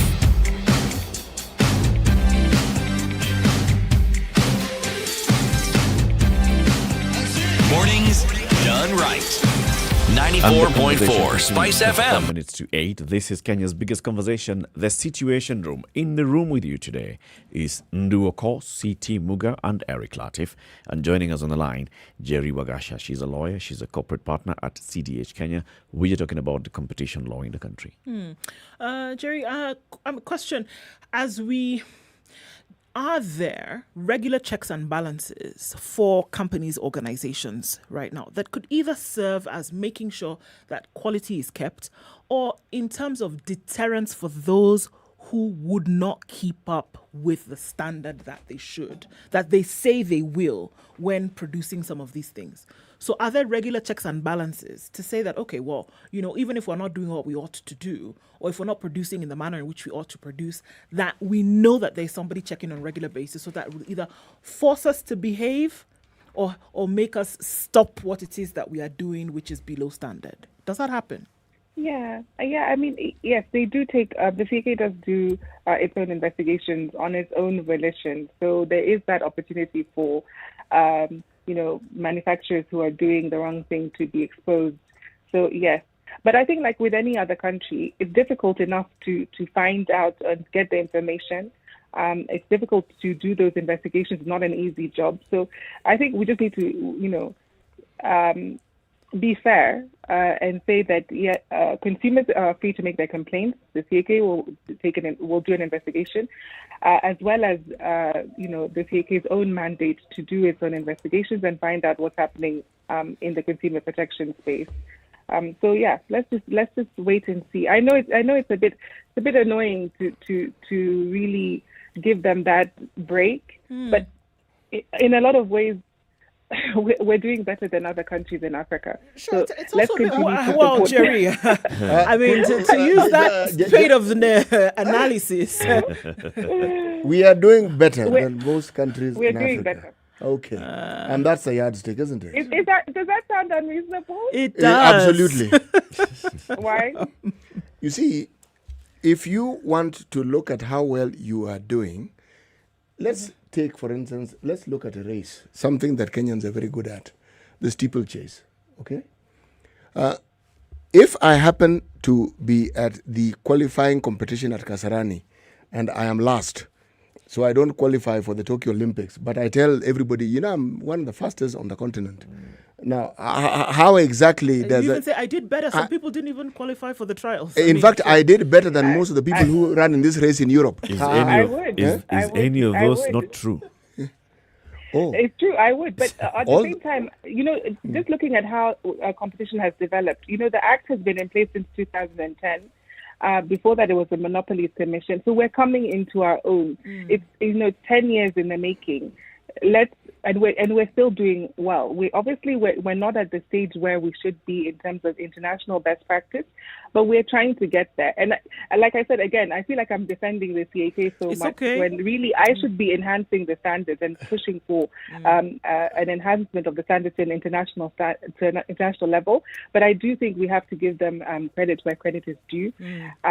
And also put the blame on the manufacturers. I mean, they're the ones who are making the product. If there was no issue, there wouldn't be any reason to investigate. Jerry, so let's look at all the players. Yeah. Why I think this is brilliant is because in my mind, I see it as something that would force local manufacturers to always pursue quality, regardless. So you know that there's somebody watching over your shoulder. At the same time, you know that you want to insist on best practices in terms of quality standards. Because you would be surprised at the conversations we've had with people who think maybe this entitled middle class that City speaks about all the time, who will say, well, I'm going to buy a foreign product because I am sure of the standard of quality. I am sure that I'm not going to open up my can of juice and find a rag, for example. You see? So that also happens in Europe. Yes, it does. But can you imagine what I'm going at is imagine the concept, the mental concept is that whatever is produced locally is not meeting the quality, is not meeting the standard of quality. But if we know that there's somebody who is checking and watching to make sure that it is, perhaps also it will then change mindsets of the quality then that is offered on a local level. And I think that's exactly what this is. By giving the warning and putting the fines on those manufacturers, it's telling them that, listen, we are watching. And also there's a job to be done in empowering consumers.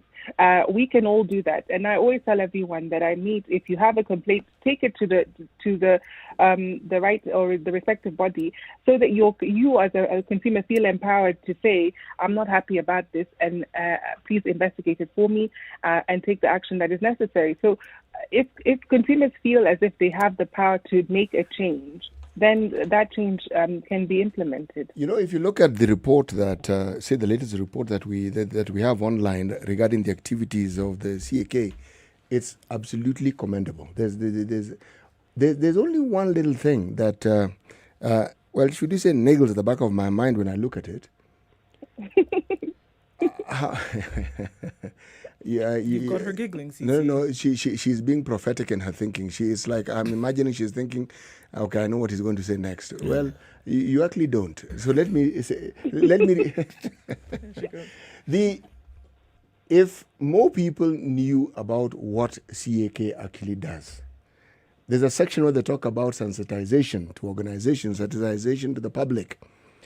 I want to focus on sensitization and information to the public.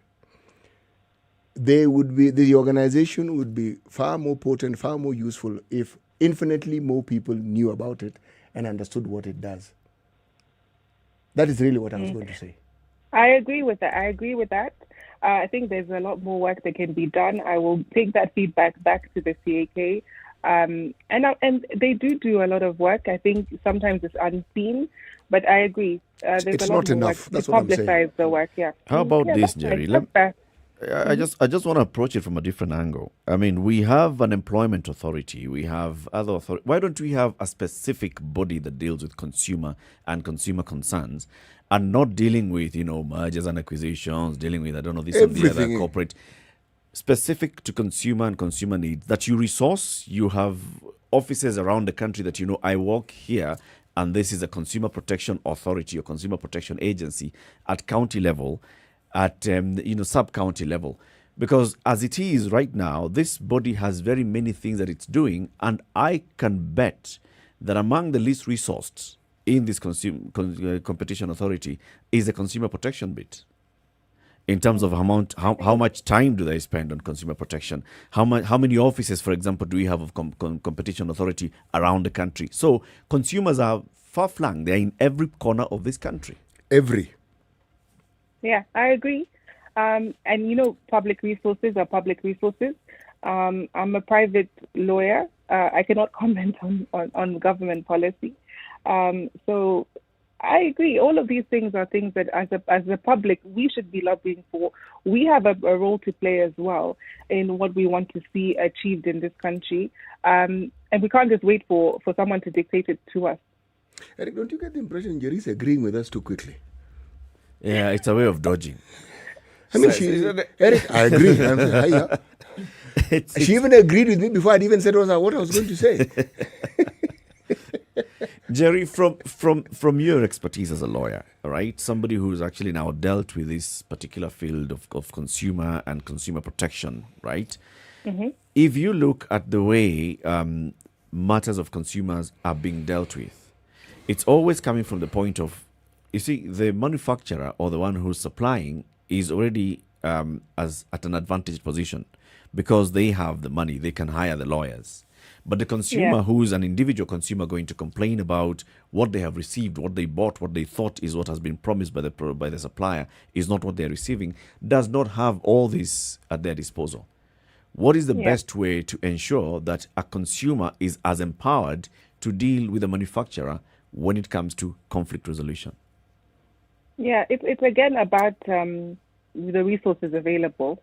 The knowledge that is available, and the consumer being empowered to know what they're allowed to do and how to do it. So breaking down the bureaucracy and the barriers towards making your complaint or taking your complaint and knowing who to complain to. So all of these things, I agree with you, and I'm sorry that I can't be more controversial. I agree with you that it's about empowering people and having more resources available to let the public know. But I can give you examples for myself about mergers and acquisitions transactions that I've done, where, for example, employees are concerned that union has gotten involved and blocked the actual merger from happening simply because their interests were not protected, and the CAK has taken their position. And that's big businesses which are merging, and the transaction, you can imagine, is millions of dollars, and then the union or the employees come and say, we don't want this transaction to go through. Of course, from our perspective as lawyers, we're like, this is not a competition issue. The employees will be protected. The employees are saying no. We won't have a future employment, and the competition authority is actually looking into it and has delayed transactions significantly in order to protect their interests. So I've seen that from the CAK myself and battled against my colleagues at the CAK with regard to that issue. So when issues are presented, they can be dealt with. It's unfortunate that we don't have the resources to be able, and like you said, to have a county-wide or country-wide initiatives that really mean that consumers know I can just go to this consumer protection office and get my issue resolved. And obviously, there's the other issues of, resources. How do we sift between a genuine complaint and one that is just litigious? How do you sift between one that is an industry practice and one that is just an individual's with one manufacturer? It's a difficult job. It's not easy, as with anything. But I think let's give credit where credit is due and acknowledge that at least some action is being taken, and we can only improve in the next 10 years, Actually, as far as the CAK is concerned, it's not some. There's a lot that they're doing that is positive.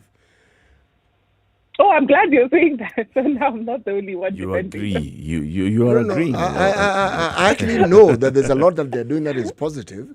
All we're trying to say is that, when you have the sort of breadth and width of power that this particular institution has, the one thing that perhaps ought to be done, and I'm repeating myself here, is as many people as you possibly can ought to know what it is that you do and how it is you relate to them. Now, if that doesn't happen, then it doesn't matter how much power you have. It doesn't matter how much good you do. Nobody will actually know about it. And as far as they're concerned, they'll be asking questions. So what do these people do really? And I think the next time you can call the CAK to the Situation Room, not just me. Okay. That actually is not a bad idea. That is precisely what we will do. Yeah. Jerry, let me ask you, what's the best practice in other parts of the world? How are consumer issues addressed and how are they protected? How are consumers protected in other parts of the world? Is it institutions such as this one, or is it separate institutions? Is it laws? Is it how does it happen? Yeah, I can give you an example of the UK, where there's specifically a consumer protection body to deal with consumer protection issues. There's also local citizens advice bureaus that you can go to and make your complaint there, and they take up your claim. A lot more free clinics led by lawyers, and I think that's something else we should be doing, where you can get some pro bono advice and get your complaint dealt with there. So I think it's just the avenues by which consumers can make their complaints are wider, and then also the options for getting that complaint resolved. So, and then the specific consequences, making sure that whatever sector it is, they know that the consequence can be very serious for them, and then in that way protecting consumers. Yeah. Thank you very much. Thank you very much, Jerry. Jerry Wagasha is a lawyer. She's a corporate partner at CDH Kenya. Tell us again, CDH. Cliff Decker Hoffmeyer. I like your accent. Say it again. You guys have been so tough on me, but thank you so much. I thought I was coming for a polite chat. But it was a very this polite was a very chat. polite This chat. was a really, really, very, very polite chat. I thought this was the sort of chat that you have among friends, surely. You said I was agreeing with everything. I feel like I'm just anyway. Don't worry. It's a good one. Thank you very much, Jerry. Your friends here in the Situation Room appreciate you joining us this morning. Thank you so much. It was fun. Thank you. Have a lovely day. The conversation continues. This is Kenya's biggest conversation, the Situation Room. And as we go into the next 10 minutes of the hour, as a consumer, let's make you aware of what's happening. Tough times as cost of meals shoot up. That's what the nation headline is today. What shall we eat? With new tax measures taking effect this month, putting food on the table is becoming more and more difficult for Kenyans, following a steep rise in the cost of cooking gas and wheat flour. Families are also grappling with an increase in the cost of cooking oil as a result of rising palm oil prices. So, the Finance Act is coming into effect. Things are going to take place, and government needs to raise money, and this is what's going to happen. So, as consumers, as you are thinking about what is the likely thing that's going to happen, prices are going up. Commodity prices, cooking oil per litre, old price 180, and it's likely to go up to 240. Cooking gas 950, it's likely to go as to 1,250. Maize flour from 97 to 106. Wheat flour from 115 to 130. Diesel per litre, it was 96 bob in January. It's 107 bob today. Petrol, 106 in January, 127 today. Kerosene, 84 in January, it's 97 today. So cost is just basically just going up. And new tax measures, what is driving these things up? Is this, the question has been asked by many, is this fair to Mwananchi? Oh, it most certainly isn't. Is it the right time to actually look at best ways of tightening your revenue collection mechanisms? It's like we're trying to invent or to prove a point that has never been proved since the invention of the concept of a country and a nation. We're trying to tax our way out of our current situation, and that isn't going to happen. It has never worked. It's as though we're really trying to see if it can actually happen. Tax your way into prosperity, tax your way into economic balance. It doesn't work. It doesn't work. The same people that you're going to depend on to be able to bring these taxes in order for you to service the nation, if they get to the point where they're constantly on their knees trying to eke out a livelihood, it is not going to happen. This prosperity that you hope will come about will not happen. When people were not able to afford, and I made that statement, when people are not able to afford this country about 12 months ago, and now they're having to, bring out more in able to survive on a daily basis. It's a simple mathematics. What do you expect is going to happen? You can only subtract so much. After some time, there's nothing left. Yeah. And you can't move forward. You've just drawn out everything. The biggest thing nowadays in people's shopping basket is airtime, and even airtime has gone up. Do a comparison. If you had 1,000 shillings, and there are many people who don't. If you have 1,000 shillings today and you walk into a store or into the market, even the open air market, what you will be able to put in your basket for 1,000 shillings is incomparable to what you were able to do 3 months ago. 3 months ago. Look at cooking oil, 180 shillings. We're now looking at 240 shillings. That's a 60 shilling increase in a very short period of time, where there was not the 60 shillings before. And these are the realities that we ought to be looking at today. The more painful part of it is not even that you get less for your shilling, is that those who are in positions of regulation, those who then should be able to do something about it in terms of regularizing the economy, are not. That's the painful part.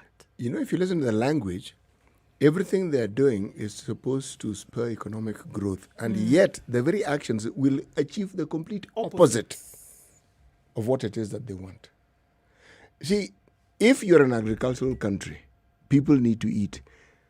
Speaking really purely as a layman, should the focus not be on ensuring that agricultural products are produced at an affordable rate so that those who consume them can also afford them? So that this shilling you speak of, instead of maize meal being 50 shillings, I'm giving this as an example, all right?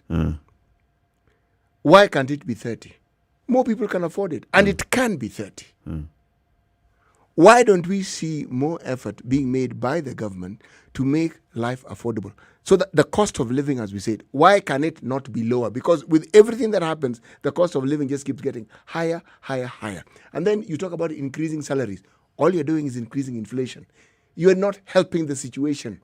You're exacerbating it. You're making it worse. I think the most painful bit is the fact that very many people have told the government, the National Treasury, you know what, cut back your spending. Contain your spending. Cut back on very many things that you're doing. If you just can cut back here and there, and you came to Parliament and said, this is what we are cutting back, then we can say we are working together on this. But it appears as if we are not. The government still wants to maintain its lavish lifestyle, and it wants us to stop living our life to finance its lavish lifestyle. That's a painful bit. Then the other painful bit is that we have representatives we've elected to go to Parliament and given them the duty of ensuring that they represent us well so that our life is not made this difficult. And they sit back, they just make noise, they go into the Finance Committee, come up with a report that says, no. If you put up the price of bodas, it's going to be so much. No, we're not going to agree. But on the back end, what they're doing is they're putting up the price of airtime. Hiking the price of airtime and hiking the price. It's like, MPs could come back to us and tell us, we really, really championed for you. That lot lost direction a long time ago. Unaona bei ya mkate haikupanda. Let me repeat bei ya mkate haikupanda. Why? Because we in parliament voted that out. Tulikataa. Eric, that lot lost direction a long time ago. And what we keep repeating here is just details of how lost they actually are. How on earth do you explain this? We are slowly, methodically, and very surely moving to a stage where we will not be able to afford living in this country. It's just as simple as that. Affording, nothing complicated. Just ensuring that you can survive from day to day. Yes. It's unaffordable being a Kenyan. Yes. That is, remember that phrase, navumilia kuwa Mkenya? Yeah. It's becoming more and more potent and more. This is it. Exactly. All because we've been let down by our governments, by our leaders. All because we don't feel, many people do not actually feel like the government is responsible, even empathetic to the plight of very many Kenyans. This is the real pandemic. And what is there to actually show the opposite? There's nothing really. No, there isn't, unfortunately. Not to encourage despondency, it's just the stark reality. Yeah. No, but it's the truth. It's the truth. You're not looking at anything differently here. It's the truth that people cannot afford it. If you look at the staggering numbers of people now who have to adjust their lives to eat one meal a day, not because they're on a diet, but because they're not able to afford it. And that meal is less than what they used to eat before. Exactly. And give it time.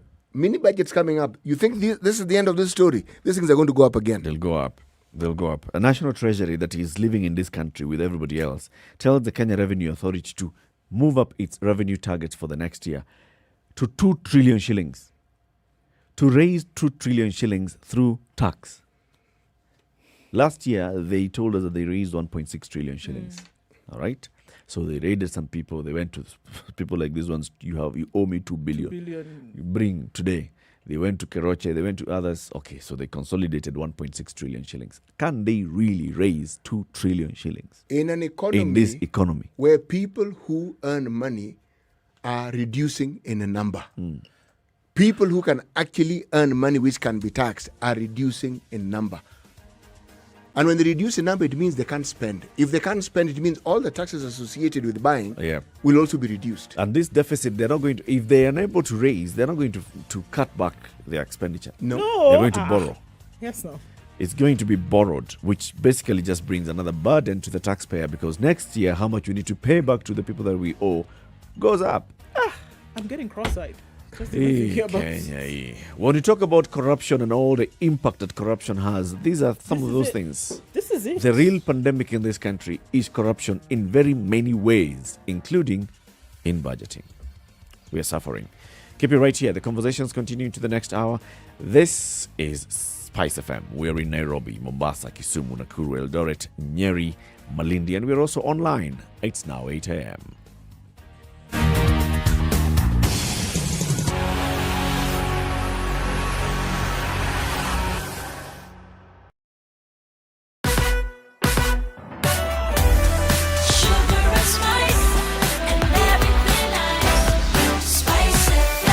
Spice up your life.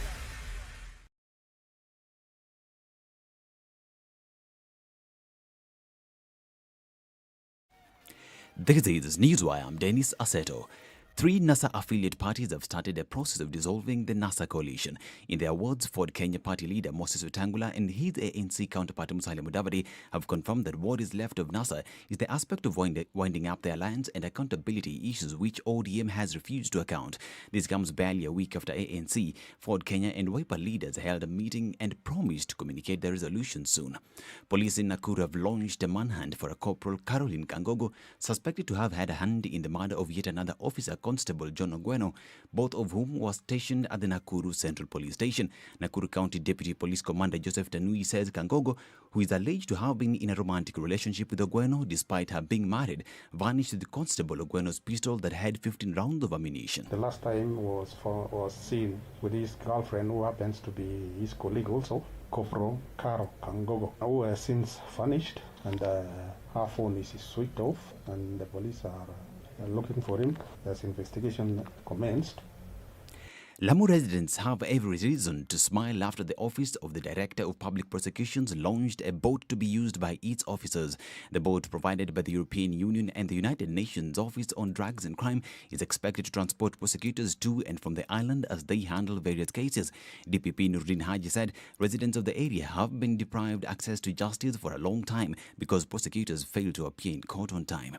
Trans Nzoia County Matumbei Ward Representative Jeremiah Wolia has questioned the survey done on the Halabana Kimondo piece of land, saying it is aimed at dispossessing private landowners and settling in aside as an open public market. He said talks between residents and the government should happen, failure to which more than 114 families will be left homeless if the plan was not immediately suspended. Licha ya kwamba tunashughulikia kama bunge, sioni kama nitaweza kukubaliana na yeyote kama kutakuwa na njia ambayo itampokonya haki ya kumiliki ardhi hata kama ni mmoja katika wale 114. Kwa hivyo nimeweza kutenga fedha milioni 1.5 ili waweze kurudia kwa usorovea, wahakikishe hawa watu wamepewa vibali vya kumiliki ardhi. Ugandans may find themselves in jail for 2 months if they are found breaking public health protocols in a new COVID-19 law. Through July, acts such as praying in open spaces, not wearing masks, hawking, street vending and selling non-food items will get one arrested. Those are now deemed acts that enable the spread of COVID-19. Uganda has registered 1,057 new cases, 1081 active cases and 1061 deaths. This is Newswire. I'm Dennis Aseto.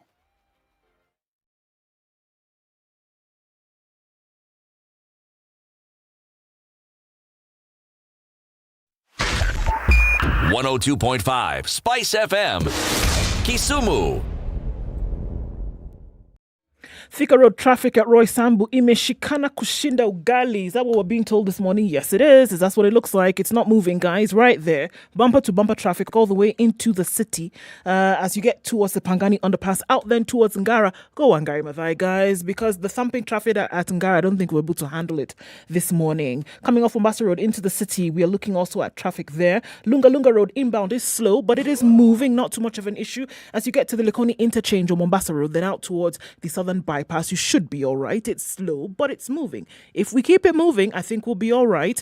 Coming off of Kiambu Road and joining with the Thika Superhighway as well, it's looking a bit slow, but it's okay. Uhuru Highway, we're looking at Westlands Town, out to Mombasa Road, inbound and outbound, it's going to be slow. You can't use the Museum Hill ramp, remember that. So you're going round to get back in. You're going out to get in. SpiceFM KE, talk to us if you do get stuck. If you find an alternate route that folks can use this morning, let us know that as well. Text on 40127.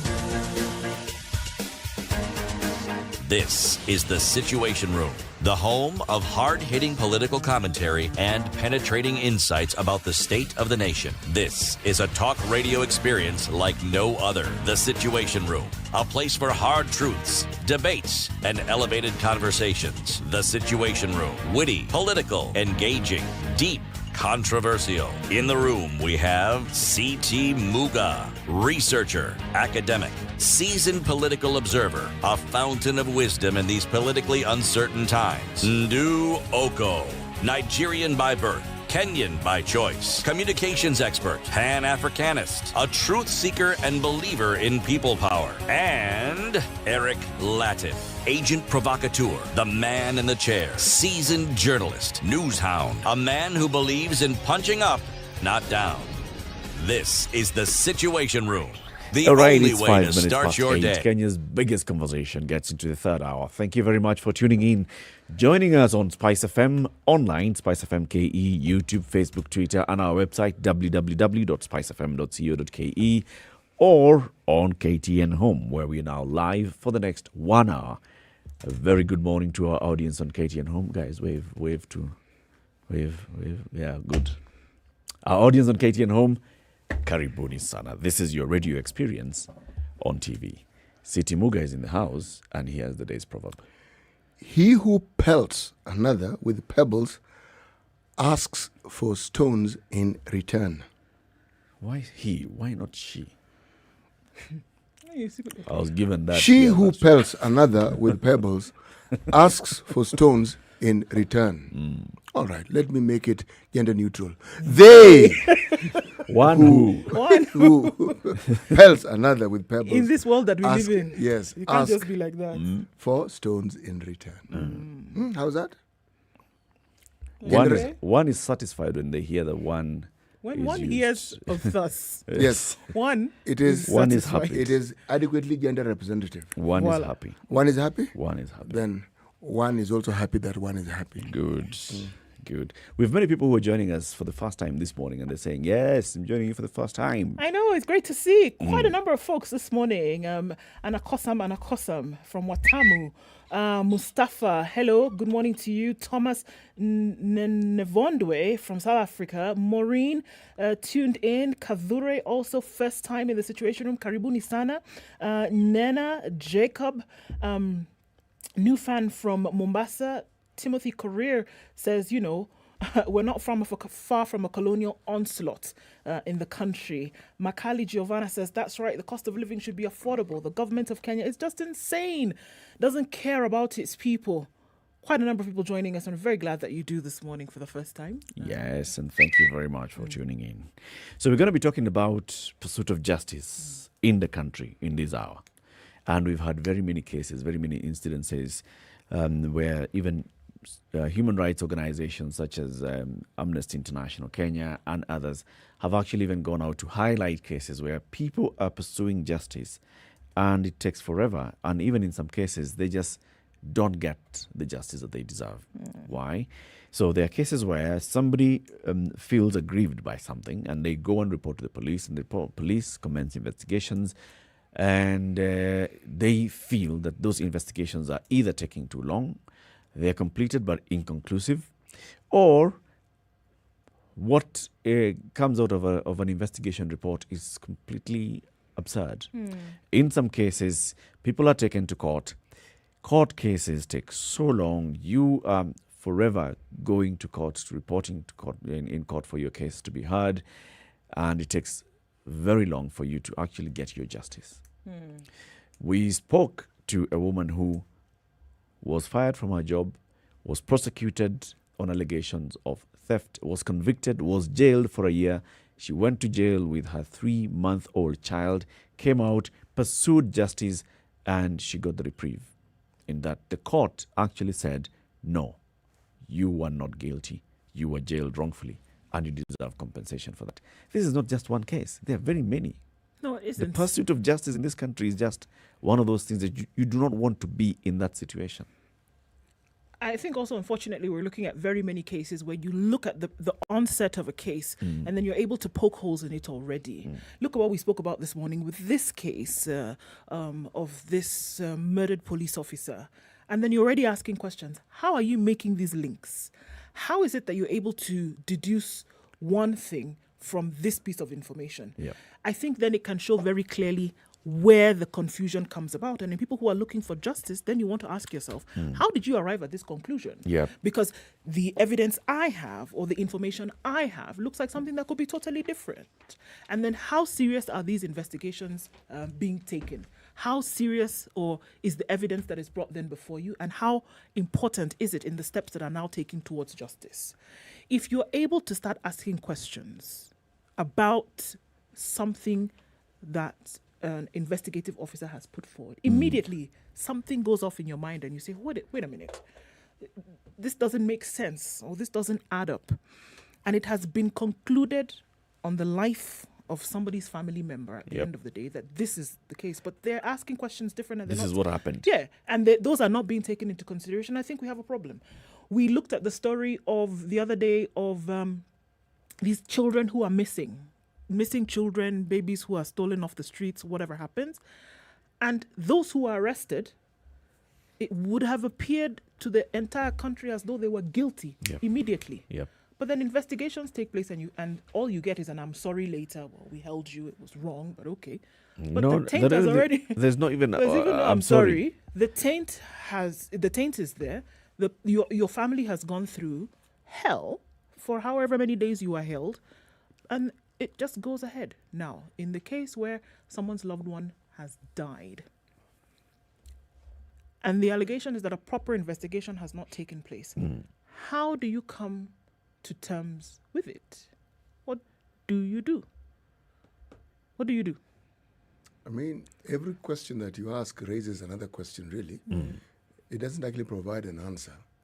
Because you ask the simple question, here you have a security force whose core function is to provide not just security, but safety for its citizens.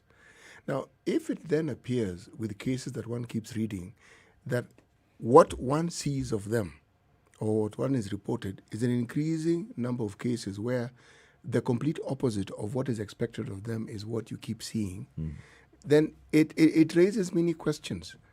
How safe are we with the security that we have?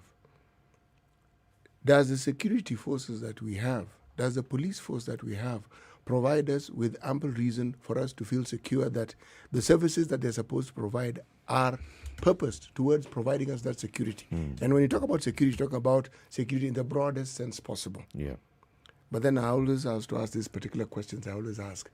But even as we ask this question and demand this of them, do we ensure that they are provided with the ample wherewithal to be able to do all these things that we expect them to do? Are they well resourced? Yes. Let's welcome our guest in the studio this morning. Her name is Mudeo Ndalana. Mudeo is a citizen seeking justice, and she'll tell us the story. Her father was a police constable, Alfred Ndalana. He was killed on the 28th of July 2016, 3 headshot wounds, and investigations took place, and very many things have happened since then. She took to social media. She asked people to help her raise this issue publicly so that investigations can commence. Investigations again took place, and a lot of things have happened during all this time. Mudeo, welcome to the Situation Room. Thank you. Karibu sana. Asante. Now, just tell us the story of your father. What happened to your father in 2016? He was a police constable. Yeah. Where was he working? Where was he posted? My father, Alfred, was working in Kisumu. He was a rider. He was working for traffic. He was a traffic rider. And I would like to say before he died, he was home around June. After vetting, he was home. He came back home immediately after vetting. And where is home? Home. We used to stay in Nairobi. We have lived in Nairobi the entire time. Okay. So him, with all the shifting from here to here, we just had to settle for Nairobi. But himself, he was in Kisumu. So I was in high school, Form 3 then. And he came home, and when he was sending me back to school, he cried. That is quite hard, seeing your father cry. And he couldn't say, this is the reason why I'm crying. He just cried and told me, work hard, my daughter. Those were his last words. And he went, he left me at school and went back home. Then on 28th, it happened. I was in school, but my mom was home. So my mom got a call from the lady who used to do his washing. She said, hello, mzee amejinyonga. Then that was the end of the call. It's 10 p.m. So my mom is like, amejinyonga. She called back. She asked, ebu rudia, please, umesema nini? Apana, ako sawa, amepelekwa kwa hospitali. My mom was like, no, this is really wrong. This is weird. She said, it's 10. You can't get a flight at that time. So she called my dad's siblings and asked them, mi kuna kitu naambiwa na sielewi. I'm asking, can we go to Kisumu right now? So waka collect each other. They went to Kisumu. On reaching, they found the door open. There was no crime scene, the stickers, nothing. The house was open. So they went to the bedroom. And what time is it that they arrived? Around 6, 7 in the morning. Right. Because they had to take a drive to Kisumu. And ni nduru, wanapiga nduru. So everyone was coming. Oh, sijui nini, poleni, imefanyika. And she demanded, where's the body? No one wants to tell her. No, they don't want to tell her, to talk to her. No, they're refusing to tell her penye mwili iko. and she was about to beat one police lady. Alichukua stool akamwambia mutaniambia, and she's talking to someone else. Amza nimwambie nisimwambie. So my mom is like, ni nini mnaficha? Kama imefanyika sawa, muniambie penye mwili iko. They finally told her after a struggle. She went to Jaramogi Oginga Odinga Referral Hospital. Yes. So what she found, oh my God, they didn't have the decency to look for a bed and place him. What they did, they just dropped the body hapo chini and left. Like he was nothing. It's really wrong that you will work hard and your colleagues will be the one that will get your body from the house and dump it. Like you're nobody. I mean, you just died. You're nobody. So wakatafuta, they got a bed and everything. So they started demanding for a postmortem to be done. Wanakata. Keys haziko, the pathologist is not around. Everything, excuses. Huwezi fanya nini bila kifunguo kwa sababu lazima ulipe ndo postmortem ifanywe. Then she said sawa, kaeni na mwili. Akaenda where he was placed, the Kisumu Central, he was there. Then when she went there, one of the ones who used to share a house with my dad, calls and says, hakuna haja ya postmortem. Mtu akisha kufa, ameenda. So just don't do it. There's no need. And my mom is like, really? How do you just tell? I'm widowed. This is the wrong time to tell me such a thing. Why are you telling that to me? She said, no, mi nitafanya. Ninyi kama mtaki, I will go ahead and have it done. They did the postmortem. There were 2, the entry holes were 2 around the neck. The bullets, one was at the nose hole, one went to the chin, the other one went almost here at the forehead. So it was done, and she had come back home because we need to start to prepare for the burial. Yeah. So on 29th, my mom's friend comes for me at school. I didn't believe. She was like, I was just told by my teachers that my dad is gone. I didn't get a reason. So I get home, I Google. You know, Google has answers. So I just typed recent deaths in Kisumu. And what I met was really, I hated that man. I hated my father. Because they said he committed suicide. It was all over the newspapers, TV. I'm like, gosh, Dad, how can you give up on, not even Mom, like I was your best friend. I was so tight with that man. And how do you just give up on me, of all people? So I hated him. I couldn't believe he just decided I will die. So it was immediately reported that that night, PC Alfred Dalana committed suicide by shooting himself in the head. Yeah, at the report they said 5 times. 5 times? Yes. In the head? Yeah. What made you not believe this? I mean, at what point did you now start questioning and feel this does not add up? It was until Mom came. And I asked, hey, Mom, ni ukweli like hii kitu ilifanyika? Mama was like, hapana, usiamini kitu yote iko kwa media. That's a lie. Kenye sisi tuliona, dadi ni kuliwa aliuliwa. Na I started asking myself, anyway, how do you shoot yourself 5 times? Kwa kichwa, how does that happen? So I finished school, and that's when I started inquiring. Anyway, what could have happened? I started reading about it. Kwa sababu the gun was an MP5. It wasn't automatic. It was a manual. So how can I sleep, then wake up, take another shot, go back to bed, take another one? I'm like, anyway, this, even Afro cinema doesn't do this to us. It doesn't lie that much.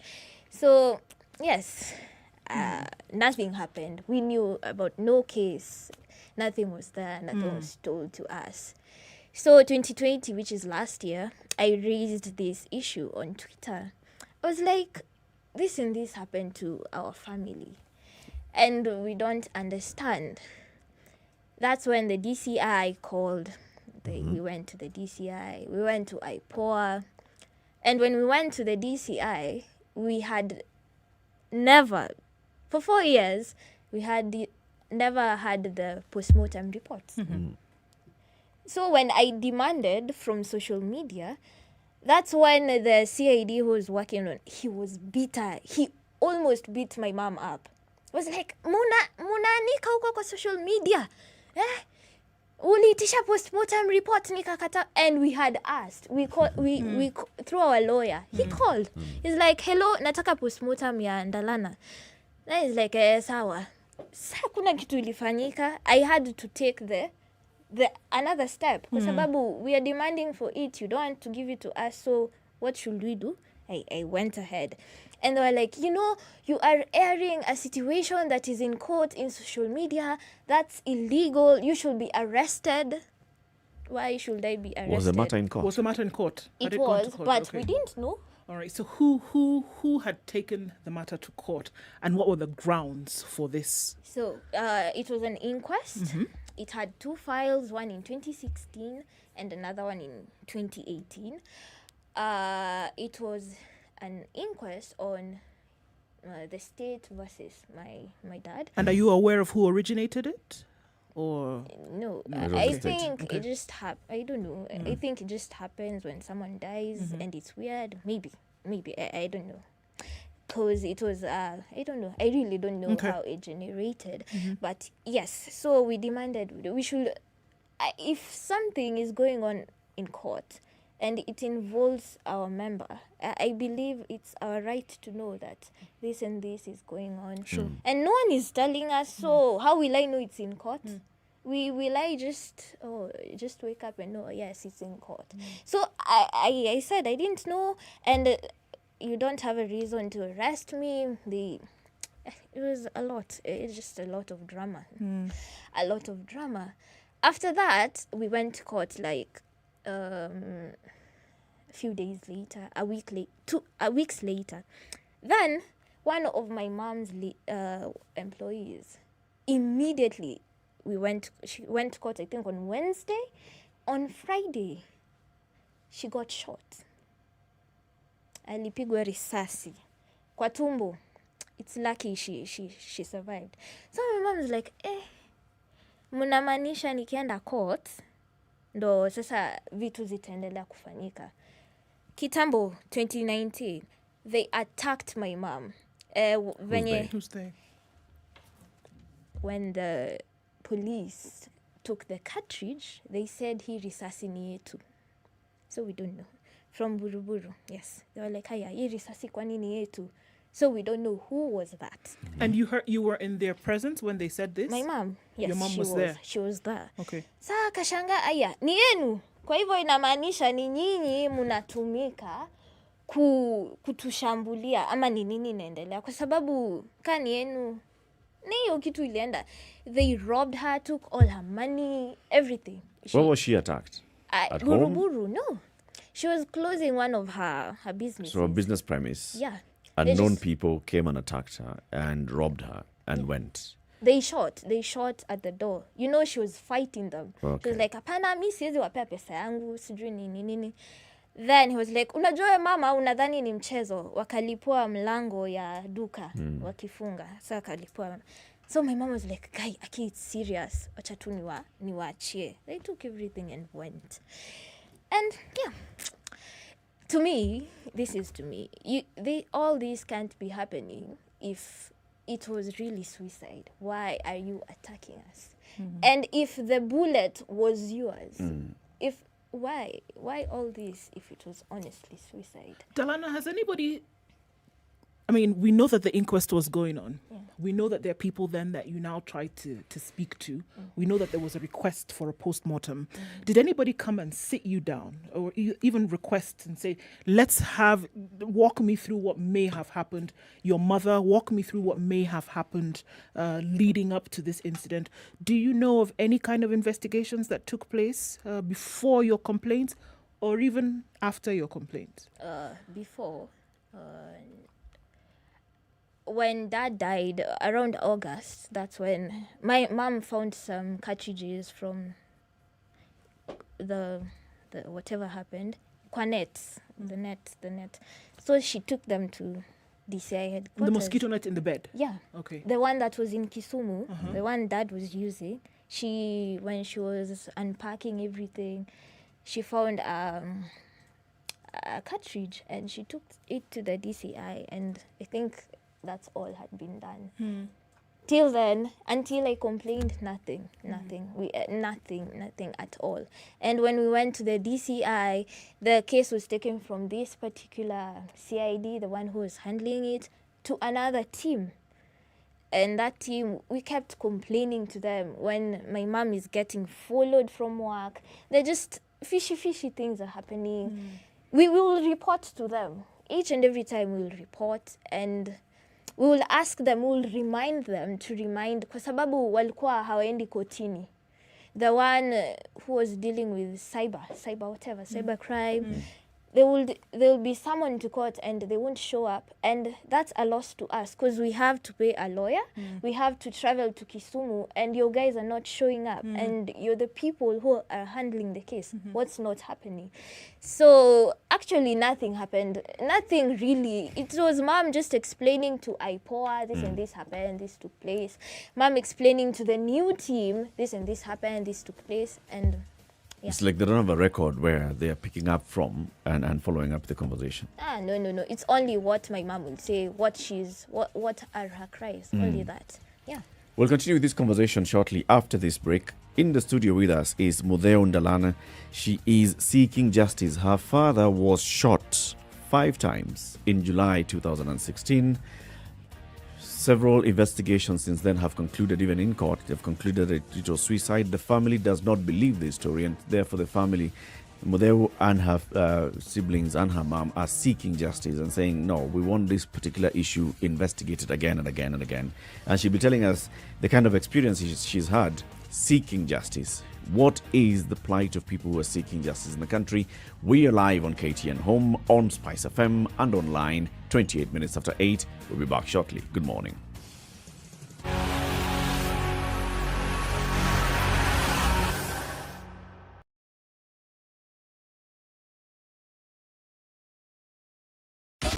"24/7 around the world, non-stop. This is Spice FM.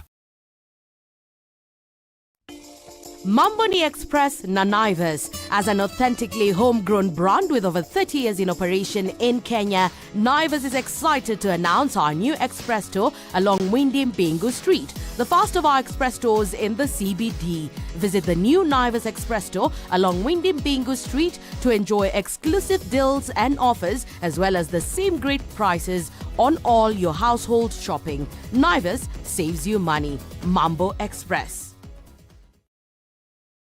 As the Kenyans are roared into the home straight here, 4 Kenyan queens have lit up this balmy Bahamian night. It's where the rivalry is unmatched, where the soul meets the track, where the great are distinguished from the good. An arena where the records are broken. A new world record. It's not just been beaten, it's been obliterated. A stage where the legends are born. For Team Kenya, the Olympics is more than just a sport. It is our tradition. It's an event that has put Kenya on the roadmap. The Standard Group lets you watch every minute and every action live in the 2020 Tokyo Olympics, because we live for Team Kenya. We live for the game. At Standard Group, sports lives here. 24/7 around the world, non-stop. This is Spice FM. Hello. Halo, umesikia? Nimesikia nini? Hujasikia habari? Hebu acha nikuambie. Kile kimetokea. Hello? Hello? Hello? Don't wait for hearsay. Dial *550*1# to read the Standard e-paper from the convenience of your mobile phone for only 20 shillings from your telecom line, and stay up to date for a reliable source with over 100 years of experience with no additional data charges.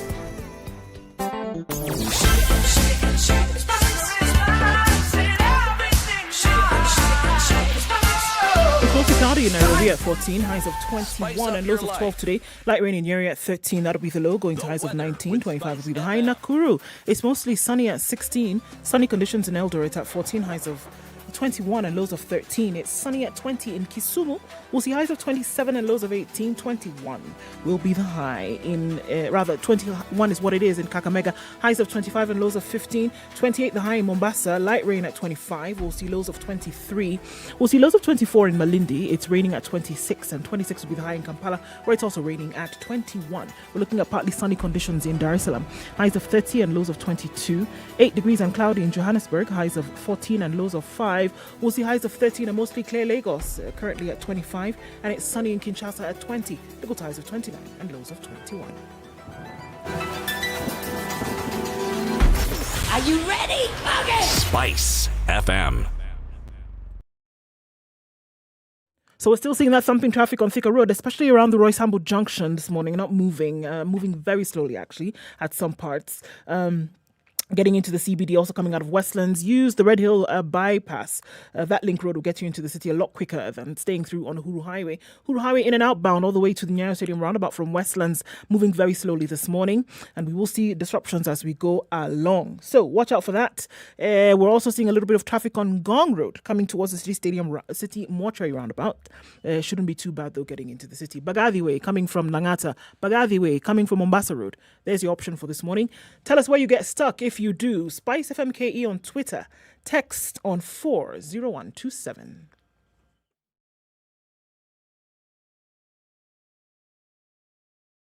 Classic soul, R&B, smooth jazz, neo soul, and nostalgic ballads. Make some noise. Yeah. You're listening to Spice FM.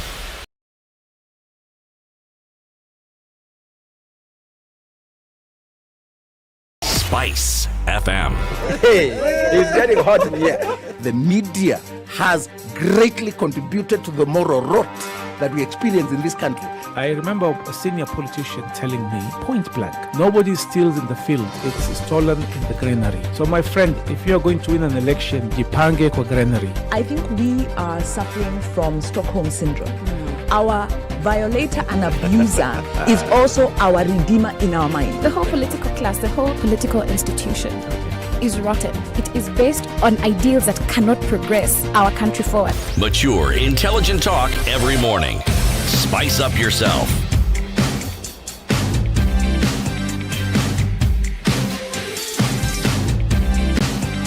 Mornings done right. 94.4 Spice FM. To 9 a.m. This is Kenya's biggest conversation. It's the Situation Room on Spice FM, on KTN Home and online. In the studio with you this morning is Eric Latif, CT Muga Nduoko. Our guest this hour is Mudeu Ndalana. She is a 21-year-old seeking justice over the death of her father. So this is what happens, and this is what Mudeu had told us before we took the break. 2016, she was in Form 3. Her father was a traffic police officer attached to the Kisumu, and then he was shot on the 28th of July 2016. Her mother was informed of this. Somebody called her and told her, okay, this is what has happened. The mother went to Kisumu. The mother found that the body had already been transferred to the hospital, and since then nothing much seemed to have happened until last year when Mudeu herself decided, let me start pursuing this and finding out what exactly happened to our father, because initially they were told committed suicide, and that was it.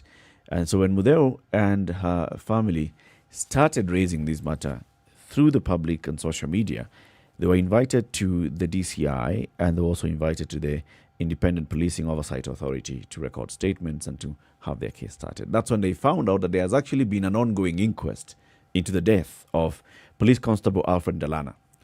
That inquest, Mudeu, was it concluded? Yeah, it was. It was concluded 23rd June. Yes, which... 23rd June this year? Yeah, this year. Right. It was supposed to be on 15th, but the magistrate said she's not ready to give a verdict. So she had us come the next week. That's from Nairobi to Kisumu. Okay. Come the next week, and that's when she decided Suicide case, gave 3 reasons. One being the family didn't have its own pathologist. Number 2, it's only the family that raised concerns on the death, on the nature of the death. And number 3, there wasn't enough evidence that could be used for the case. Yeah. So they basically ruled out murder and said the only thing that they are seeing here is this could have been suicide. Yeah. Nothing has been brought before this inquest to show anything close to a third party involved or second party involved in the death of PC in Dalana. Remember, every case of this nature, the very people who investigate are policemen, police persons.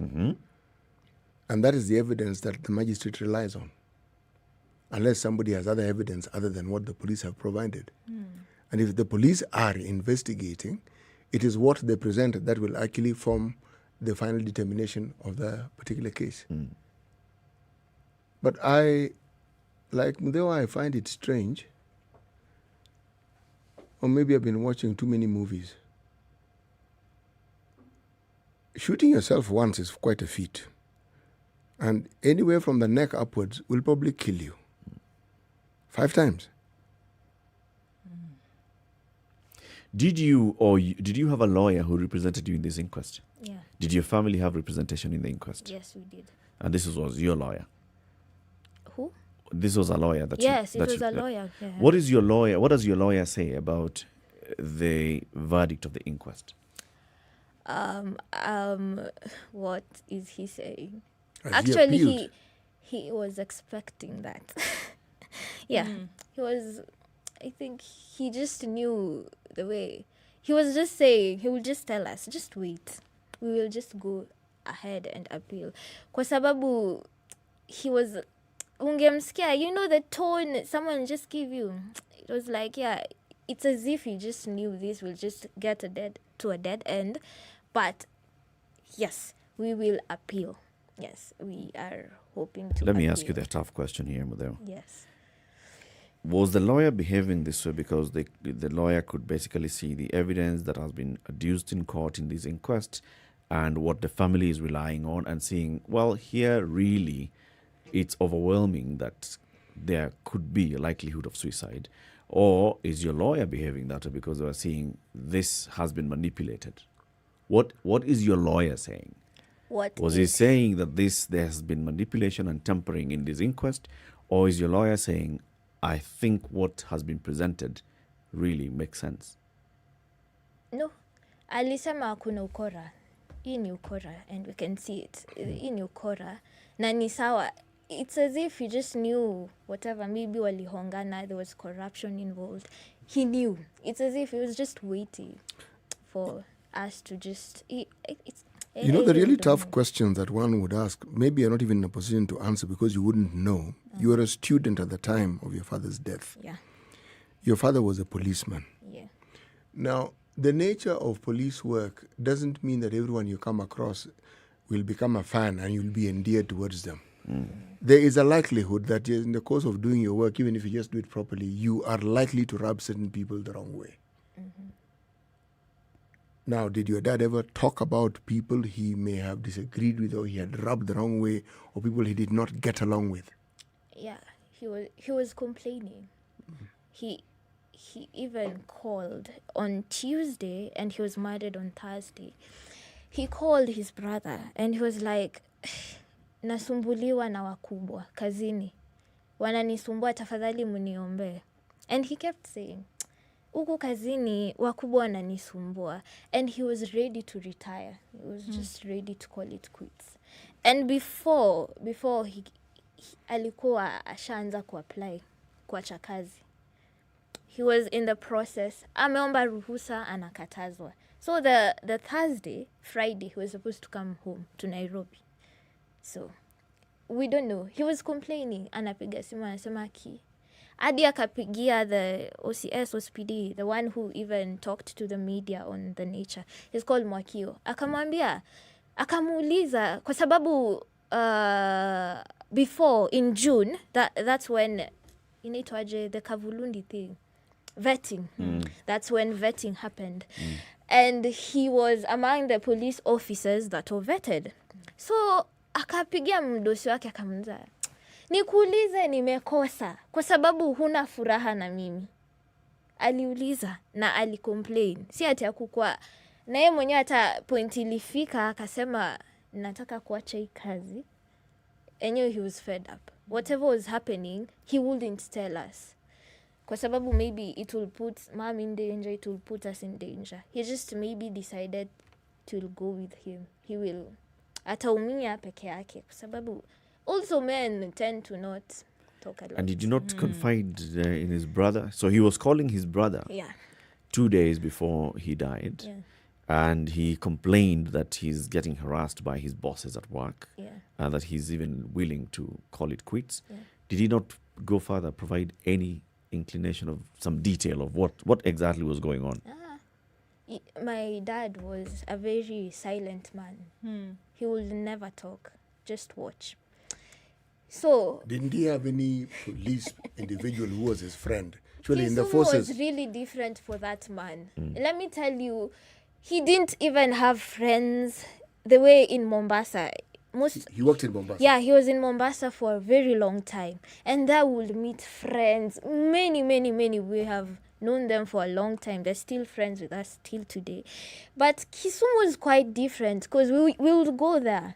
And hata angesema huyu ni rafiki yangu. Ilikuwa very different.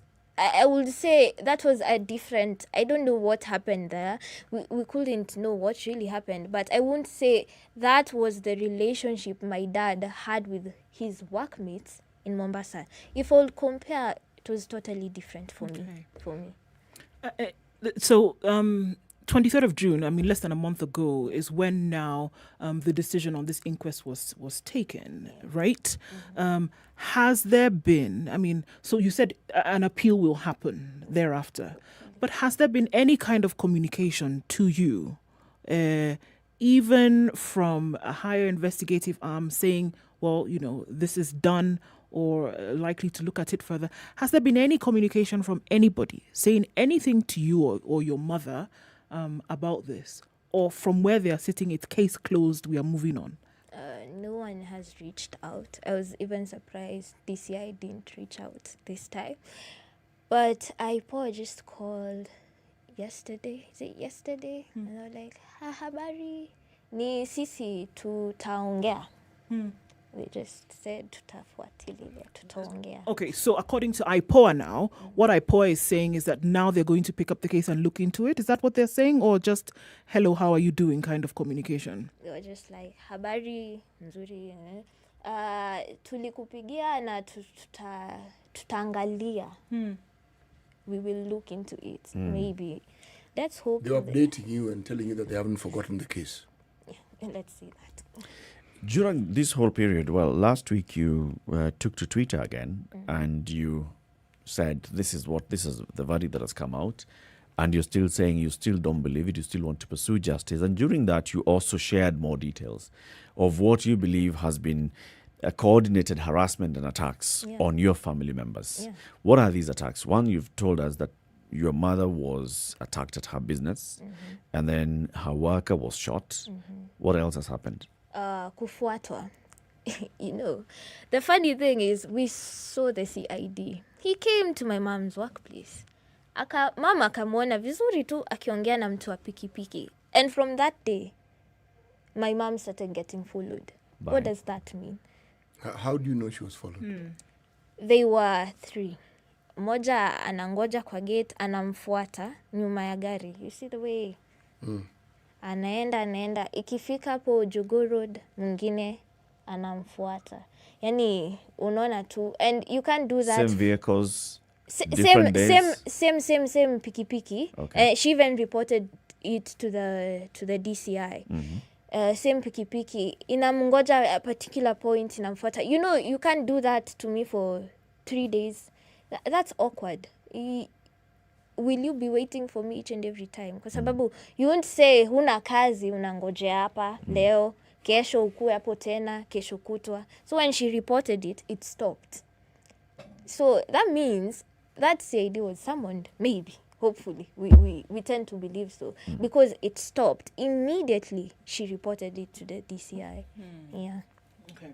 One of the things that you said that struck me during this inquest in terms of the decision that was made is that you did not have your own pathologist to find out what happened. You had a lawyer also. Did he give any indication of what you needed to have in terms of ammunition going into this inquest? Because knowing that such information would be required of you, did he advise that perhaps this is something that we ought to do? Since we're going into this thing, let's go into it properly. Did you receive any of this kind of advice? Because it seems as though, I mean, from what you reported as well, that, you needed a pathologist. You didn't have your own. You didn't have this, that, and the other evidence. Was it that your lawyer maybe didn't tell you some of the things that you needed to find? Because it would appear that had some of this information been given during the inquest, maybe things would have turned out differently. Let me tell you, when the postmortem was being done, it took 2 days. It was done, I think, on a Sunday. That Sunday, my mom was in Nairobi.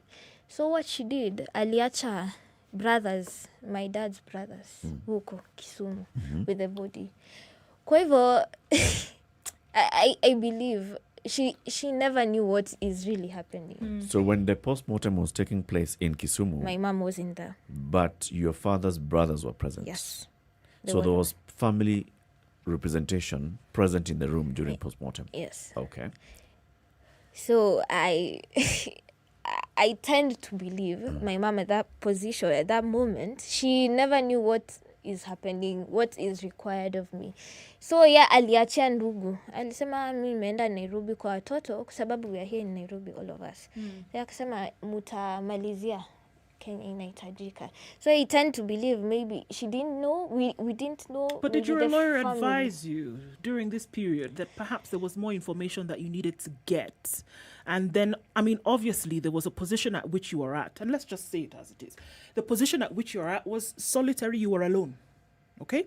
And you had a lawyer then who was representing your interests during this inquest. Did he advise? Because, I mean, if it was about, forking out more money, saying this was necessary, along the line, did he advise that this is what you actually need to find? No, I won't say he said anything, especially regards to the post-mortem. Nothing. Okay. What do your uncles say? What do they think? Your father's brothers, do they feel the same way that you and your mother feel? That this ought to be investigated further, that there is something that is untoward that could have happened to their brother? What I can say, families have issues. That's all I can say. I can't speak on their behalf. Just know we are alone. This is me doing this by myself. This is Mudewa and her mother seeking justice for your father and her husband. Yeah. In the hierarchy of the family your father came from, what number was he? Oh, he was the second last born to the third wife. Okay. And how many siblings did he have? More than 20. All right. And of all the siblings he had, would you consider your father to have been perhaps one of the most successful members of that family? The family, most are in the force. I would say most are in the police force. Different. Most of your father's siblings are police officers. Yeah. Or in the army? Police Just officers. police? Yeah. And in various ranks Yeah. and positions. Yeah. So what it therefore means is that even as people who are within the forces, they were in a position to have assisted with all the investigations because they are, after all, in the police force. Yeah, they would. If they were, I don't know if they Are wanted. any of them in the DCI? No. But somewhere around. And are any of them in a senior position or Yeah. in senior positions? How senior? RC. What is on earth is an RC? Regional. Regional commissioner. Yeah. Okay. So as you're saying this, That's PPO. Do you Umdosi. As you're saying this, then, Mudeo, do you feel that perhaps more could have been done by virtue of the fact that you had other relatives in the service? Yeah, I believe I wouldn't have to struggle this much with someone in such a position. Someone who has been in the intelligence for a very long time. So... Did your father get along with his siblings? Dad was everyone's person. Kabisa. Even when you talk to my cousin, be like, hakuna mtu alikuwa mnoma ka uncle. That's what they can say. So I believe they were okay. Ya kuwa na maneno na mtu mnyamavu tu amenyamaza. Saa kama kulikuwa na shida, labda the other party yako na shida, lakini yeye ana shida naye. Ama kai ilikuwa mimi sijui. So at this point, Mudeo, you are seeking to reopen this case. Yeah. Right? So you wanted to reopen it. And you've taken to social media saying you would like people's support so that this matter can come back to the limelight. And the only other information that now you've received since the 23rd of June, when the verdict of the inquest was read, was IPOA saying we will be in touch. Have you been back to the DCI? Have you reported the DCI formally saying we would like to reopen this? Have you instructed your lawyer to pursue any sort of appeal on this particular case, to revive the case? Yes, the lawyer agreed. We did agree that, yes, we will appeal. But let me tell you about the DCI. Let me say I gave up on them. They're the ones who carry out the investigations, right?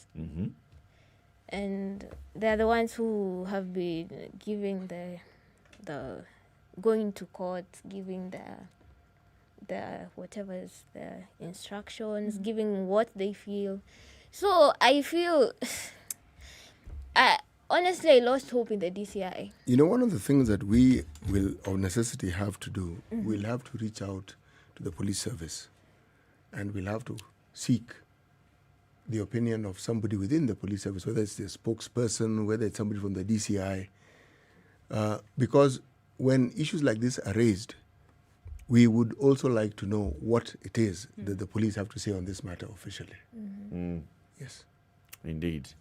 So, although you've taken to social media, speak to the people now. You're asking for help. What kind of help are you seeking from the ordinary citizen? The other Mudeos out there?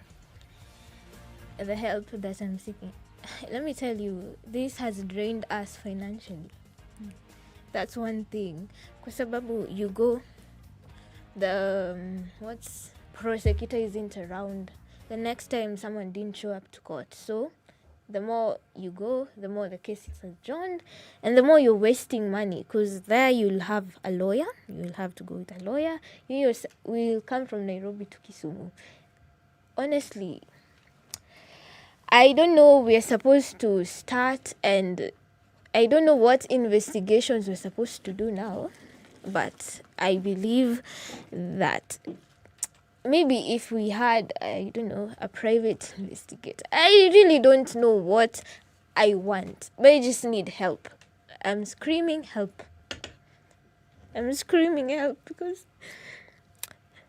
I believe my dad didn't kill himself. And if the whole world will go against me, fine.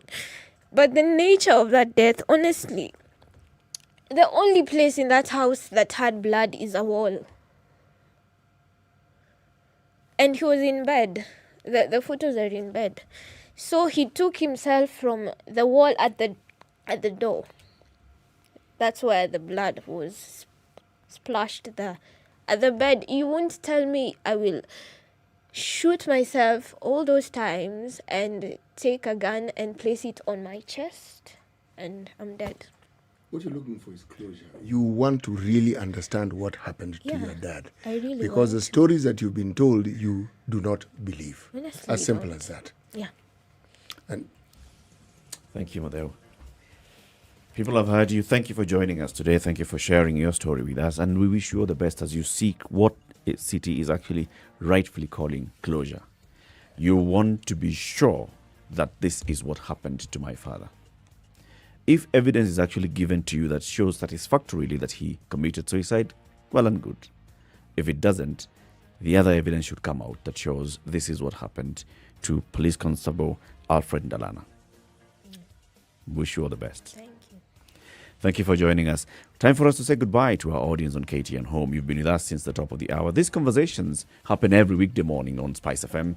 Tune in to SpiceFM 94.4 if you're in Nairobi. If you're in Mombasa, it's 87.9, 102.5 in Kisumu, Nakuru 96.0, 96.7 in Eldoret, Nyeri is 90.9, and Malindi is 97.7. We are also live streaming the show on SpiceFM KE, YouTube, Facebook, Twitter, and our website, www.spicefm.co.ke. 3 minutes to 9. Good morning.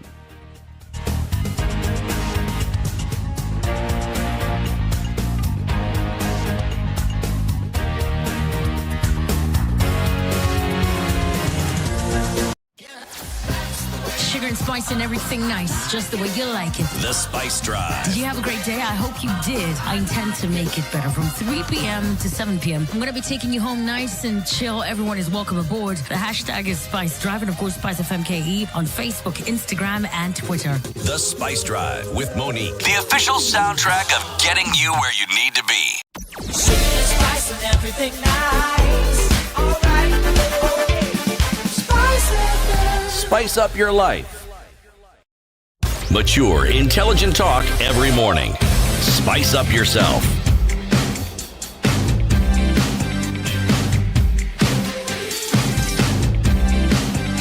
Mornings done right. 94.4. It's 2 minutes to 9 o'clock. You've heard from Mudeo Ndalana. She's basically saying what we want is justice. What we want is closure. We want to know exactly how this happened. And she feels that the inquest that was conducted to the death of her father, Police Constable Alfred Ndalana, who was attached to the Traffic Police Department in Kisumu, it wasn't satisfactory. So they want to reopen that case. And I think it's important when you don't feel like the case has gone to the end, reopen. You want a public inquest, seek it. We have seen the same. For example, in the case of the Keroche MD, where she said, okay, these matters that are being brought to court, we want to get deeper information. We want to get more open information. And that's why the family demanded a public inquest. It's taking place now. Maybe the same should happen to such people. You know, if you feel that you haven't gotten the answers that you deserve, pursue those answers.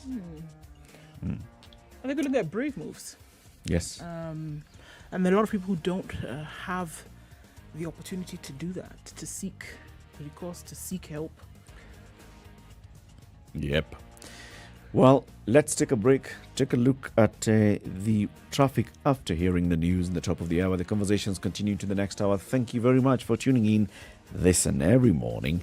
Keep it right here, because in the next hour we talk a little bit about this pursuit of justice for people such as Mudeo Ndalana and others. And also we look at other things that are happening in the country. Good morning. It's now 9 a.m.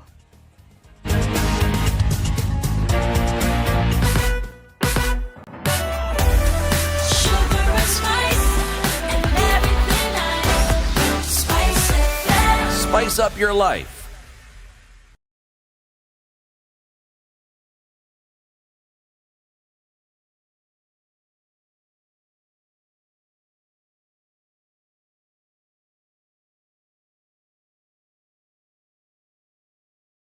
Aseto.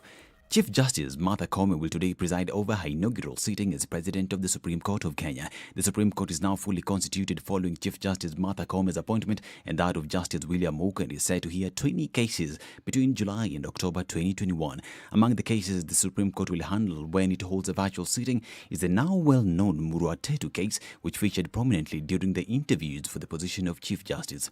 Constantine Wasonga is the Secretary General of the University Staff Association, WASU, after defeating his closest opponent, Kwashe Kubasu. Grace Nyongesa is the new chairperson, taking over from Professor Muga Kolale after beating Muiga Rugara from JKUAT. The University Academic Staff Union has shown the country, and I expect the same to be replicated in our counties and even the national government. This is the Suluhu of Wasu. Tumepata Suluhu. Her name is Wakili Grace Nyongesa. Members have high aspirations as we take over as the office. Their aspirations are higher than they have been before. They are winners because they have spoken. Traders Kongowea Market in Mombasa County accounting losses after fire raised their stalls. The fire burnt at least 100 second-hand clothing stalls. Chief Officer Mombasa County Fire Disaster Management Unit Swale Momlevi said they worked with KPA Fire Department to put out the fire. Tukatumia hizo pump tatu tukaput out hiyo fire yote hapo, lakini in several chances vibanda tu ndio zaidi zilichomeka, na some premises zile ambazo zilikuwa zilijengwa illegal kitambo na hawkers upande ule wa kule kwa mitumba huko Kongweni. Ndio hatujafanya investigation ya ule moto tutafanya leo, lakini in the meantime tunaweza kusema ni kama ambaye ni arson fire. Ni kama ambaye kuna mtu alikusudia kuchoma. Trans Nzoia County's Kenyan National Chamber of Commerce and Industry chairperson and 13 others have been arraigned in court where they've been released on a bail of 140,000 shillings and a guarantor of the same amount.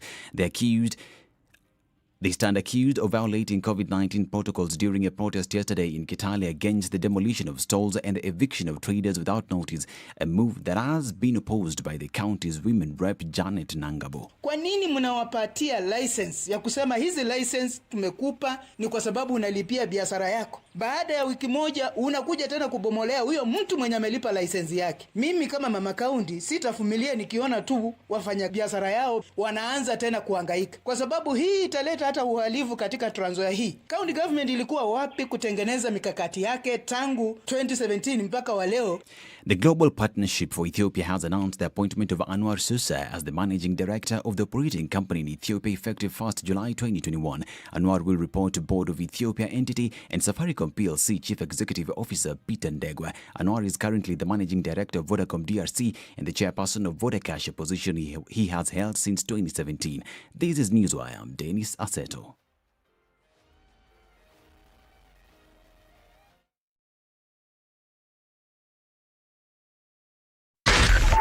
.4 Spice FM, Nairobi. All right, so we're still looking at heavy traffic right around Roy Sambo on Thika Road, still continuing for some time. Other parts seem to have eased off just a little bit, not too much. We're looking at... all right, temporary traffic diversion along the Makupa Causeway, and the Kenha has told us that they're implementing construction of the Makupa Bridge and approach roads along the A8 in Mombasa. So watch out for that. It shall be closed off effective the 10th of July. That's coming up soon. Urge all motorists to follow the signage and guidance provided by the traffic police and the marshals available to enable smooth traffic flow along the causeway. 10th of July, that's coming up, so you want to use alternate routes. It looks good in other parts of Nairobi. For now, let's keep an eye on things and see what happens when we get out of traffic hour. SpiceFM KE on Twitter, that's how you can talk or text on 40127.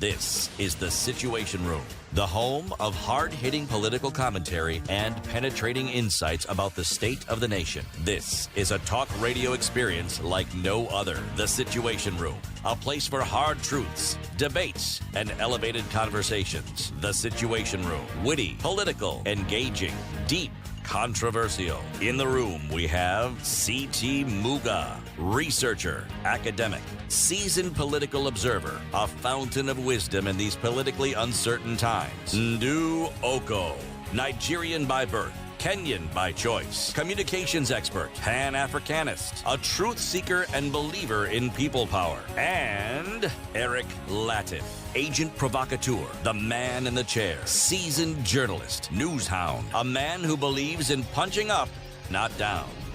This is The Situation Room. 5 minutes after 9, Kenya's biggest conversation continues. Let's hear today's proverb, City. They who pelt others with pebbles ask for stones in return. Okay, then the stones will now start complaining. Why are you picking on us? Pick on boulders. Surely. Rocks. Rocks. In fact, better still, hills and mountains. Yes. Mhm. Esh. Okay, they, one. Which one do you want to use? Now that we can't use he, she. One who throws pebbles at others, seeks rocks or stones. Yes, you're actually asking for stones in return. All right. The pursuit of justice by Mutheu Ndalana, it has elicited a couple of reactions also online. People sending in their comments. What are they saying? Wiseman says the problem with law enforcement is not corruption, but an absolute denial of that corruption. According to Wiseman, DCI knows what's happening. Hope she finds the justice that she seeks. Thomas says this family needs closure, not intimidation. This case is proof of the rot in the Kenya police force. Well, Delana and her family need a better lawyer, according to Stephen, and a private investigator to unravel the cover-up because it stinks. It's another Father Kaiser case all over again. That's what Stephen has to say.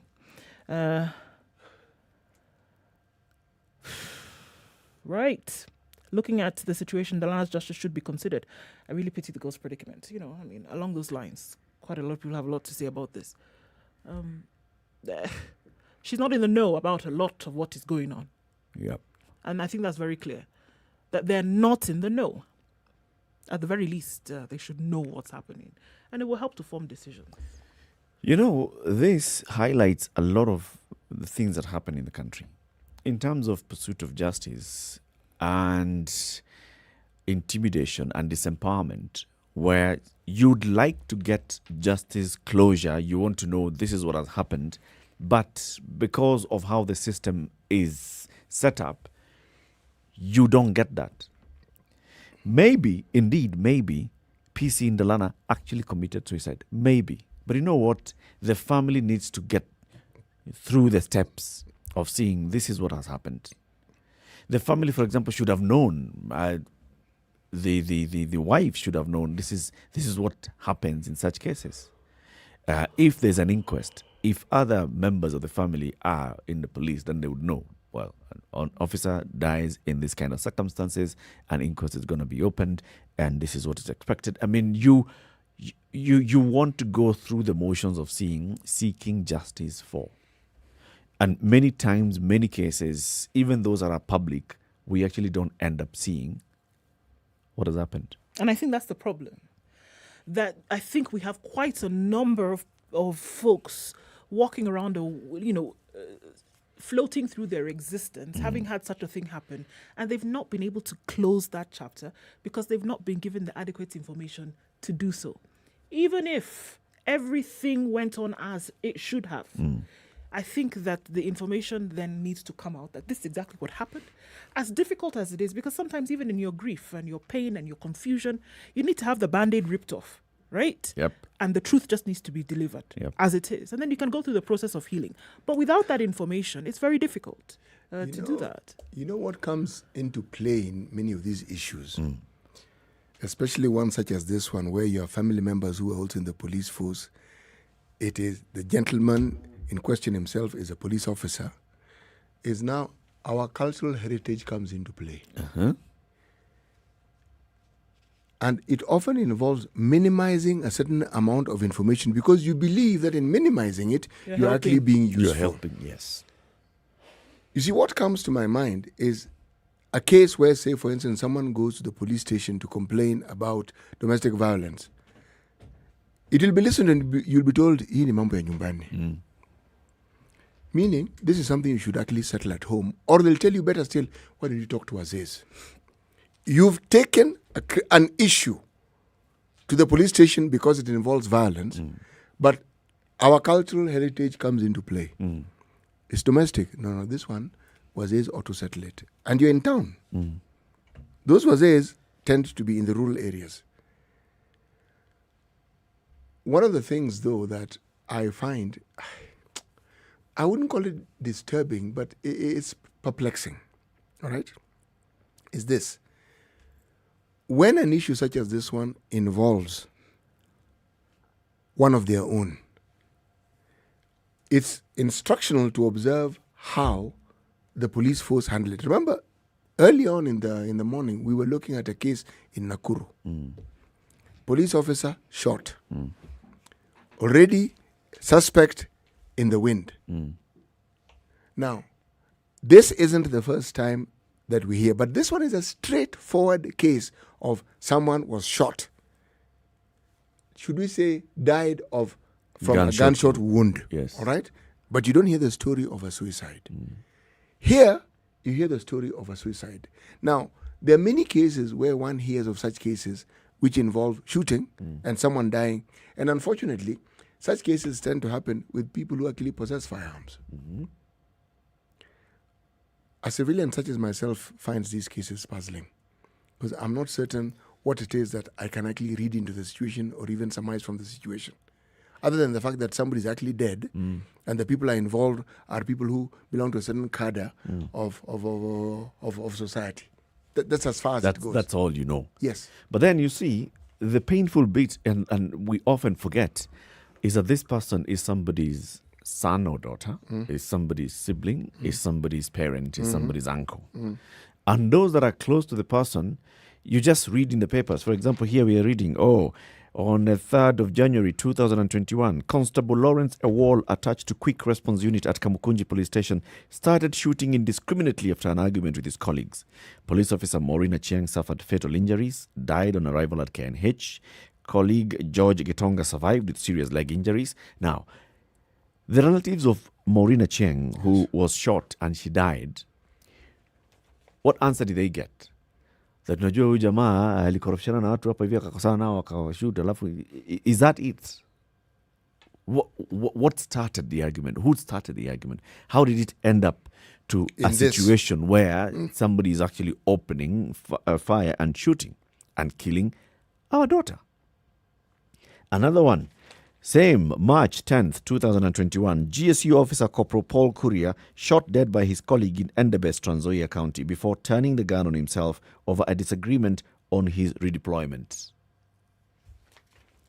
What are the things that are leading to this? Yes, Matiang'i has actually taken the issue and said, one of the things that we ought to address is let's reduce incidences of relationships within the police service.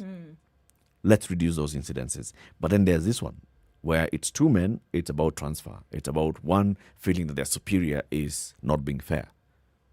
It is reported that he opens fire. It is reported that then he opened fire on himself. Eric, is that all? Is that all the family are told? The police force are a security service in a civilian setup. Okay, they're not in barracks. We see them every day. We interact with them every day. They are people who you can see and interact with great ease. Yeah. Okay. Now, the question that has been raised has been the psychosocial support that people within this sort of service require, whether it is in the military or whether it's in the police service. Now, we do not know. We can only guess as to the sort of pressures that somebody in that particular service deals with on a daily basis. Yeah. Pressure related directly to work. Pressure related to just the interactions that people have with each other. Pressures related to their superiors. Like with every other workplace, there'll be pressures. But with the police service, it's likely to be more. Because a lot of the interaction they have, even with the civilians, is in adverse situations. They are required to deal with things that ordinarily other members of the society cannot deal with. That's when they are brought in. Now, simply because they are not born in an alternate planet and then brought here to be police people, they have the same reaction to these things despite their training as we do. Yeah. Hence, this need for psychosocial support, which one doesn't hear much of.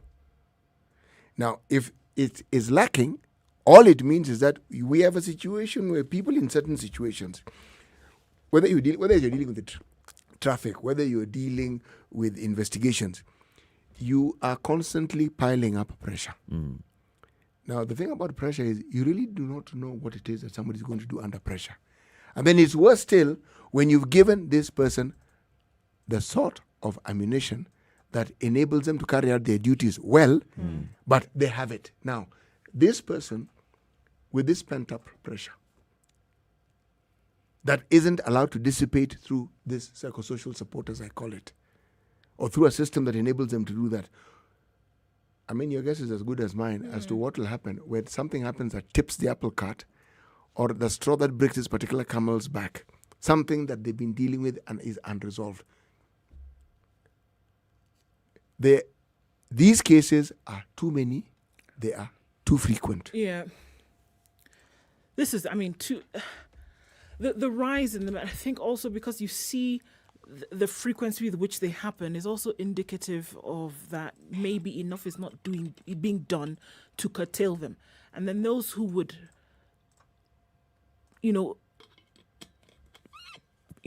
perpetrate this, those who are the perpetrators of it, who would be involved in such, honestly feel as though nothing will be done beyond an initial investigation.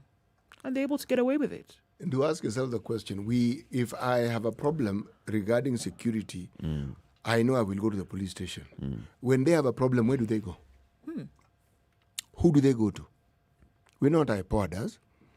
But who do they actually go to when they have issues that need dealing with? Well, I mean, it would appear as though There's there is internal no affairs within. Well, they have structures within the service of if you have issues that you're dealing with, who do you go to? Because remember, if it's issues of personnel and deployment, then there's an entire human resource department within the service. Very true indeed. There's internal affairs, which deals with investigating cases where they think there's malpractice from among themselves, or abuse of office within themselves. They have this, but do they feel as if these are strong enough? Do they feel as if they get justice? Eric, the injustice, much as we look at the civilian population and the justice that they need to get with the support of the police force, we cannot discuss this matter holistically without asking whether the police force themselves actually interact with justice for themselves within this very same police force that they work in. And again, in the absence of a psychosocial support system, given just the work that the police force does, they are at a disadvantage, and we can say with absolute certainty that these incidences that we're reading about will only increase, not decrease. It's 18 minutes after 9. Let's take a break, take a look at the weather, and then continue the conversations. This is Kenya's biggest conversation, The Situation Room, live on SpiceFM and online. Good morning.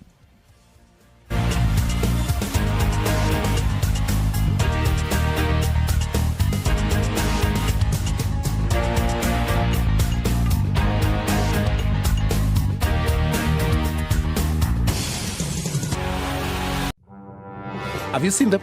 Am I lying? Yes, it's a very nice outfit, I must say. Good Thank job. you. Asante sana. The compliment is well received. Good morning and thank you. Everyone in Wasingishu was asking me what channel is SpiceFM. 96.7. Tell them that, right? Yes, now they know. Thank you. It's a pleasure to be here. Pleasure to have you. What a beautiful studio, my friend. I've been to other radio stations, but I've never seen anything like this. Thank you, and it's very nice to be in a modern studio. Absolutely brilliant. And I have to say, it's a very cool ambiance.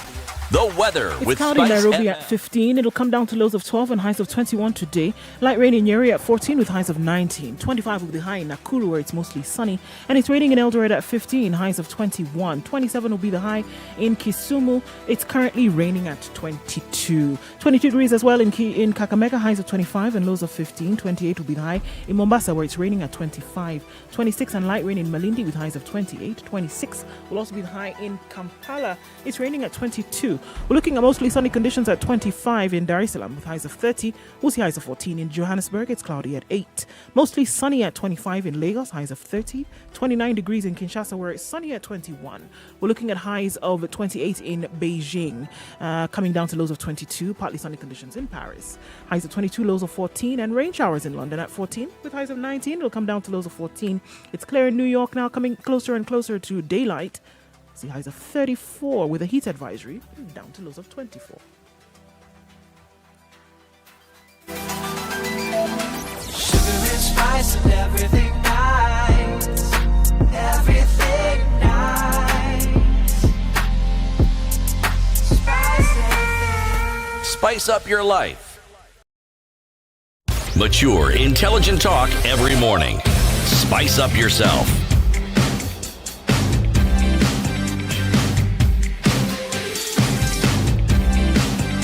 Mornings done right. 94.4 Spice FM, Nairobi. 21 minutes after 9, Kenya's biggest conversation continues. So yesterday, the Inspector General of Police was hosting senior commanders, regional commanders and county commanders of police from across the country at the Kenya School of Government. And what they were discussing is their preparedness for next year's general election. In attendance as chief guest was their minister, the Interior Cabinet Cabinet Secretary Fred Matiang'i. He said, "We are entering a period where a lot of hate speech cases will be witnessed, and therefore they have set up a multi-agency team to map out some of the violence hotspots ahead of next year's election." That meeting came barely a month after another one in Nairobi, which brought together regional and county commissioners from all counties, where the administrators were told to start preparing for next year's election. So yeah, last week we had a conversation here with somebody from ILOG, the Elections Observation Group. And it was a day after also, I mean, they were talking about a meeting that they had organized. And the Matiang'i had spoken, and he had said, you know, we have already called in our people from across the country, the regional commissioners, the county commissioners, the entire administration structure to the ground floor, to the ground level. Okay. To the ground level. And they came to Nairobi and we discussed what we need to start thinking of and putting in place to ensure that there's going to be security, ample security in next year's election. Yesterday, police structure along the same administration structure were meeting and were also discussing what they need to do to beef up security, map out the hotspots, identify. So these areas maybe we may require to deploy more officers. These ones we may not necessarily have to have so many officers, but this is how we're going to be monitoring the situation. We're entering into hate speech. A multi-agency task force has been put up, all in conversations about the 2022 general election. There's been fear, remember, that with what we've witnessed in recent by-elections, there's a likelihood of violence rearing its ugly head again in the elections. For me, when I see the agencies that are in charge of security and administration and law and order enforcement coming together to say, okay, let's be ready, it's a good thing. For others, it's a point of, it's police now preparing to clobber citizens senseless just because they're participating in an election. But I'd look at it from the other side. Are we ready for next year's election? It's not just the IEBC to prepare for next year's election. There's other agencies that are responsible. Are election observers ready for next year's election? Are civil society organizations ready for next year's election? Because there's a lot of civic education and awareness and engagement that's required. Are international organizations that come and tell us what they want to tell us, are they ready to come and tell us what they want to tell us ahead of next year's election? Are political actors ready for next year's election? Are we as voters ready for elections? You know, let me ask the question, are we ever ready for elections?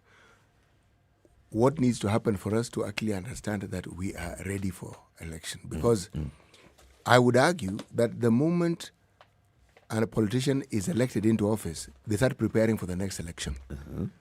All these malpractices that we see, if somebody was ousted, they were in some political position and somebody else took over, unless they've given up completely and have no further interest in politics, they are working towards regaining their seat. The one who has a seat is working on retaining it. And then the other players who have also felt that they need to join this political party. And by party, I don't mean the organizations that house political aspirations and interests. I'm talking about the entire hoo-ha that is our political situation. Oh, like a party. Yeah, like a party, like feel good, have a good time sort of like thing. Got it. Yes. Now, if I were to be a soothsayer, I am not a soothsayer. You should be. I think it would suit you very It well. would suit me perfectly well. What I would say is that anyone who wishes to be a player or is already a player in the political arena is prepared for the elections. They are prepared. Like prepared today, if you said get out of Yes. bed, jump up Yes. and go, they Yes. would be ready to go today. Yes, they're prepared. And who are these in the political arena? Who do you put in that basket? I've already put in those who already have political seats. So those who perhaps they took over from, and then they're the new entrants. Anybody who is seeking to be elected is ready. Yes, they're ready. And you see this, it's COVID that has dampened this entire movement, but you see it in just the activities that take place. The forefront that people take when it comes to, with reference to my neck of the woods, to burials, okay? The position that they take, the role that they play. There's an increased tempo in those activities, okay? Then there are people who are involved in all manner of scandals and which involve a great deal of money. Many of them are not just involved in these things simply because they want to acquire and accumulate a lot of money. No. It's a war chest. They need this. And the thinking amongst many would-be politicians is, yes, you can perpetrate a crime, a financial crime, but when you get into politics and hopefully you are elected, then you have a safety net. Yeah. At least you can breathe for 5 years. Yes. People won't be too eager to get to you, all right? But again, playing the unlikely role of a soothsayer, 2022 will not just be an ordinary election year. The presidency changes hands. So the very concept of business as usual also changes. But what politicians like doing is trying to ensure that business continues to be as usual. That's why you find all these movements of who joins which union, who joins which party, which grouping, and what have you. It is to try and maintain the status quo. Because in the absence of that status quo, then you do not know what may become of you. Our political class, throughout the time of their term in office, there will be always something that they may not particularly want the sharp glare of light being shone on. So the status quo enables that darkness to continue. Yes. That meeting that was organized by various actors, among them ELOG, and brought together, civil society, brought together the IEBC, political parties, and who is considered the presidential candidates also were invited, discussed what needs to be done. What does IEBC need to do in order to make sure that we have a credible election next year? That's what we were discussing last week. What needs to happen so that we can have a credible election next year? Another meeting also took place this week, past weekend, and Macharia Gaido, who's written in The Nation today, says he attended one of these meetings. He was in a panel that had the DPP, Nurdin Haji, Ethics and Anti-Corruption CEO Twalib Mbarak, IEBC Commission Chairman Wafula Chebukati, and they were discussing election preparedness. And he has written here, he's saying, we'll be planning for a repeat of 2017 if we don't fix the poll system. Now, what is it that needs to be seen to be the what constitutes preparedness for 2022 elections? What does it mean? That's what we want to discuss. Let's take a break first, though. Let's take a look at traffic. What's happening on the roads at 9:30, and then we'll continue the conversation. We want to hear from you.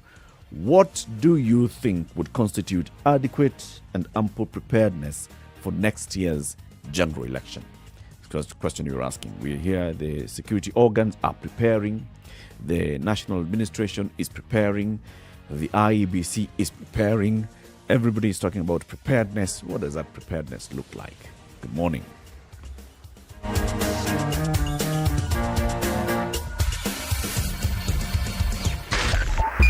.5 Spice FM, Kisumu. 24/7 around the world, non-stop. This is Spice FM.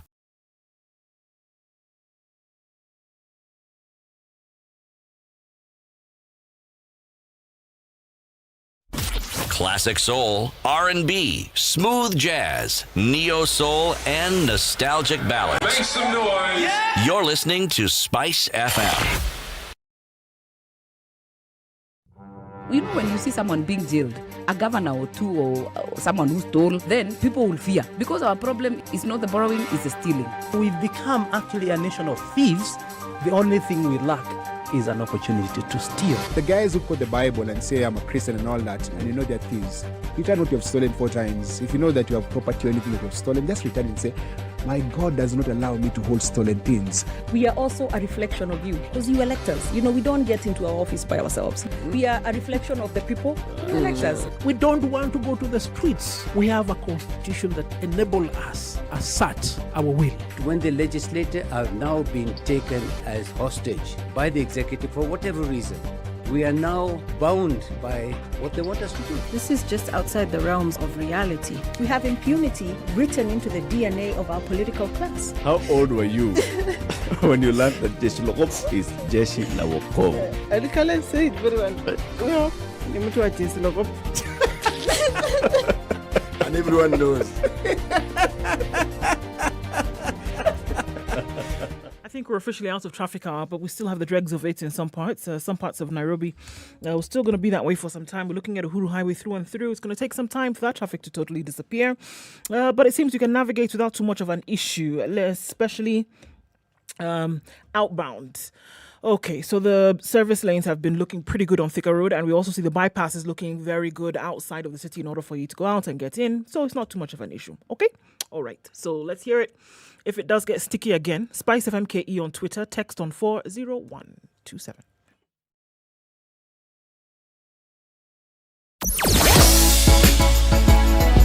Sugar and spice and everything nice. SpiceFM. Spice up your life.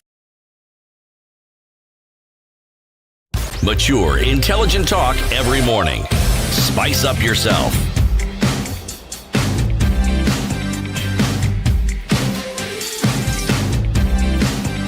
Mornings done right. 27 minutes. 94.4. Kenya's biggest conversation continues. Agencies appeal for legal reforms in election laws. Page 15 of the Standard today. The Electoral Commission, the Anti-Graft Agency, and the Director of Public Prosecutions are indicating that it will be difficult to bar aspirants tainted with corruption from seeking elective posts in next year's election unless proposals that have been taken to Parliament are actually considered and passed. These ones are, looking at the EACC law, looking at various amendments. Article 99.3 and 199.3 of the Constitution bars the IEBC from striking out aspirants' names from the ballot until corruption or criminal cases they are facing are determined by courts. However, any Kenyan seeking to run for elective office faces automatic disqualification if they are bankrupt, imprisoned for at least 6 months, has abused a state office, is of unsound mind, has not been a citizen of Kenya for at least 10 years preceding the date of the election, among others. Article 99 speaks on qualifications and disqualifications for election as MP, and others look at MCA. A person is not disqualified unless all possibility of appeal or review of the relevant sentence or decision has been exhausted. So some of these things that are there in law.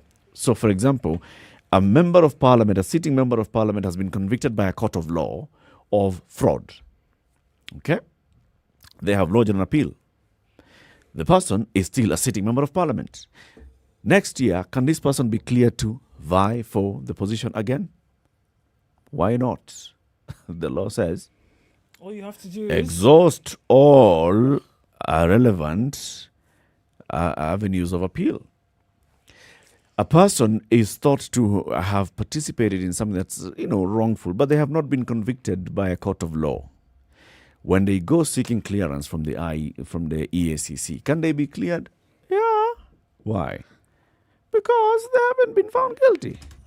Painted with such a dodgy brush that it just looks like such a terrible. So you keep asking, how did these candidates end up they ended up there because the law allows them to. Well, sure, but I think the cry is coming from people who are a lot of folks who are asking for this invisible moral backbone to now become visible. That even in as much as you cannot legislate for morality, it should be seen to play a role in one way or another, especially when you're looking at things like Chapter 6 and integrity and that or the and this, that or the other. We talked the other day when we look at other countries whereby even a suggestion of some kind of malpractice in your position in other countries, people will step down. They say, okay, you know what? It looks a bit funny. Let me just leave the thing and then we move on. So now here you are. You've even been taken to court. You sat in the docks, right? And for some reason or another, it could have been anything. You say, okay, fine. You've not been convicted. Evidence may have been lodged against you. It looks as dirty as mud.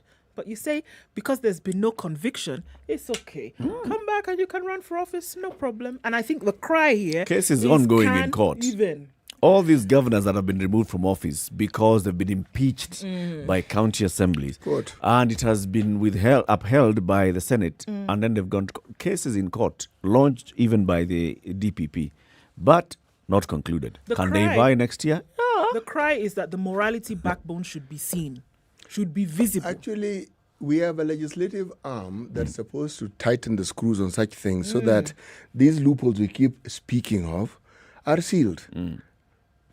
How do you see that happening? Do you actually see? If you tighten that loophole, do you know how many people will be locked out? Of course, they don't want to tighten it. Precisely. Do you see a situation where these very legislators who still want to go back to Parliament, do you see them passing a law that may actually not favor them? I don't see that happening. Neither do I. I don't see it happening. The thing is, we as citizens should be able to be pushing and compelling and saying, no. This goes against, well, Professor Githu Muigai told us, the spirit of the Constitution. Forget it. The Constitution is speaking for itself. But this goes against the spirit of the Constitution. When we have a Chapter 6, and then the law that comes to operationalize Chapter 6 leaves so many, it's like a big sieve. It leaves so many holes that says, you can be clear. And, the sieves weren't always there. This legislative arm brings it. Yes, they brought it in. They made sure it in fact, it wasn't even a sieve. It was a pipe. Big one, where a head can fit. A head can fit in. So whatever you wanted to flow just flows. There's not even an attempt to sort of like restrict some movement. There's nothing there. But you see, now this is where short-sightedness comes in. Huh? You have a situation which, for the moment, seems to favor you, and you believe it is a good thing. Yep. I'm going to draw a parallel. Yep. We keep talking about the presidential system of government as opposed to a parliamentary one. That opportunity presented itself in this country. There was a moment when that was on the table, and we could have gone the parliamentary way. But those who were there chose not to. And usually the short-sightedness has to do with them thinking, but my friend, why do they want to dilute this thing when we are the ones who seem just about to take it? Yeah, precisely. Now, the thinking ought to be, yes, that's what we'd like, but what if we are not in and somebody else who is not us gets it? How will we fare? But even if you leave that aside, are our lawmakers capable of simply doing something which is right? As in, honestly speaking, so that we actually have this so-called level playing field and all these wonderful things we like saying, can actually be given a chance to see the light of day. Can we just have legislation that makes it possible? For the longest time, it appears that it is not possible. It isn't. Are we capable of applying pressure so that it is possible? Of just doing the right thing. I don't think as voters, as citizens, we even have a problem. Look, the ultimate decision maker is the voter. The ultimate decision maker is so the voter. If a thief has been cleared through the system and ends up at your door, you are the one to say, no, I will not elect this person. Stop saying, but why? I'm going to. But how did City end up in this? Let me just vote for him. What do you mean? EACC should not have cleared the City to be on this ballot paper, and here you are putting an X against their name. Eric, you're the one. So you're saying that Kenyans don't have a problem with somebody who's previously been declared a thief, caught their hands caught in the cookie jar, all Kenyans evidence are not stacked up interested in against chapter them, 6. not even bothered No. that that same person could come back and ask for you to make the decision, put them back in a position of leadership. Don't have a problem with that. Doesn't matter. We actually You don't could have a even- problem with it. You could have even picked this person out from, sitting on death row or sitting. It doesn't matter. Bring them back. Don't have a problem with it. No, we don't. That could be the problem here. We don't have a problem with it. That Kenyans don't have a problem with such a thing No. is the problem. The problem we have is when somebody else points out that particular problem, then we feel we are being picked on. Because we align ourselves very quickly with individuals when it suits our purposes. Let me tell you something that's very true, because Kenyans can coalesce around something that comes at us as an external threat, but then to see something within that is a problem is an issue. No, it can't be an issue. And we coalesce around them because they speak our language and they come from the geographical neck of the woods we come from. They can't be wrong. It is somebody else who will be wrong, but not them. Yep. Now, it's just a reality. When I say we like our corruption, I mean it. And to understand it, you would think, for instance, when we have church elections, there is one religious organization that is Christian where some of these choices are beyond you. Somebody else in another country makes a choice and somebody now ascends to a certain position of authority. But others where the election is in-house, it's local, and the people competing for it are local. Religious election, they resemble our political elections to the finest letter. All the things that you see happening, money exchanging hands, this happening, it happens. Yes. So now, if you have a political leader whose election is not very, or whose ascendance is not very different from a church leader, and then you think that the church leader is going to have a moral high ground, which one? Which one? I don't want to appear like I'm painting a dismal picture. I'm just painting a realistic picture. It's a picture as it is. Well, that's exactly how it is. Yeah. So now, why then do we find it very strange when a prelate or somebody who is religious stands out and says this is wrong? People say, "Oi, this man is really standing up." That's what they ought to do normally. Yeah. It ought to be the norm. That is what they do. But it is a surprise because it isn't the norm. The norm, they acquiesce and they sort of like slide and have this lukewarm approach towards wrong. And it just passes. And it passes and it goes on. Let's go to the phone lines. Ed in Nyeri. Good morning.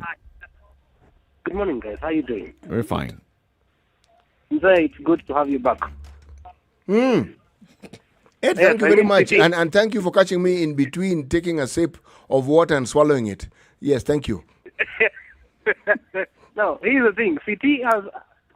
Eric has taken my thought and done it in audio way because there's a certain county, I'm not going to say which, the current governor, was heavily implicated in a scandal, Scandal 1 and Scandal 2, Season 1 and 2 of the same scandal. And apparently there was another one, a lady actually, who was vying for the same seat.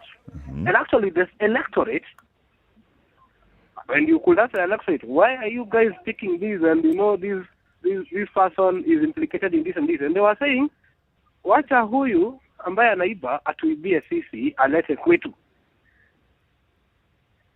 That was the thing. And actually there were some memes which were coming out that ABC County has two ladies. One is made of steel, the metal, and the other is made of steel, the act. People knew that this person is not clean from the day from first day, but they were like, apana, huyu ndio tunataka. I'm going to tell you this, even if EACC was involved, even if they got however many bodies they are going to enact or how many laws they are going to enact to clean the electorate or the electoral elite, corruption and having good leaders, it's like heaven and earth, Bwana Eric. Yeah. Look at this. For example, let's go to the security part of the matter, right? Some years back, there was a sect that was known as Mungiki. You know, if you could go back to history, Mungiki started in a very simple way, in the systematic way of it is a religious group. Kidogo kidogo, it became a sect. Kidogo kidogo, that sect became a national nightmare. Currently, as we speak, Bwana Eric, I'm going to say it as it is. there's a new religious wave so far as the Kikuyu or Mount Kenya region is concerned, that they are calling it, if I translate it from Kikuyu, the church of the ancestors, Kanizawa Gomi, so to speak. So you have to pay whatever to your ancestors. And that's the same fact, or the same sect you saw. A man take his wife in Moranga and mutilated her, as in SGM. I'm going to tell you this, Bona Eric. This country is rotten. And as far as electoral processes are concerned, there is no way we are going to be clean unless we clean whatever is inside there. Because it's not that people don't know that this cassette is going to start small and grow big. No. And I can tell you this. It'll be used. This is my high suspectability that this little sect is going to be used now, later, for political advantage. Yeah. Thank you, Ed. Have a good one, guys. You too. Cheers. Thanks, Ed. Karanja, good morning. Good morning, Eric Kidu and the city. Welcome back. Thank you very much, sir. How are you doing? Hey, thank you. I'm very fine here in Naivasha. Asante.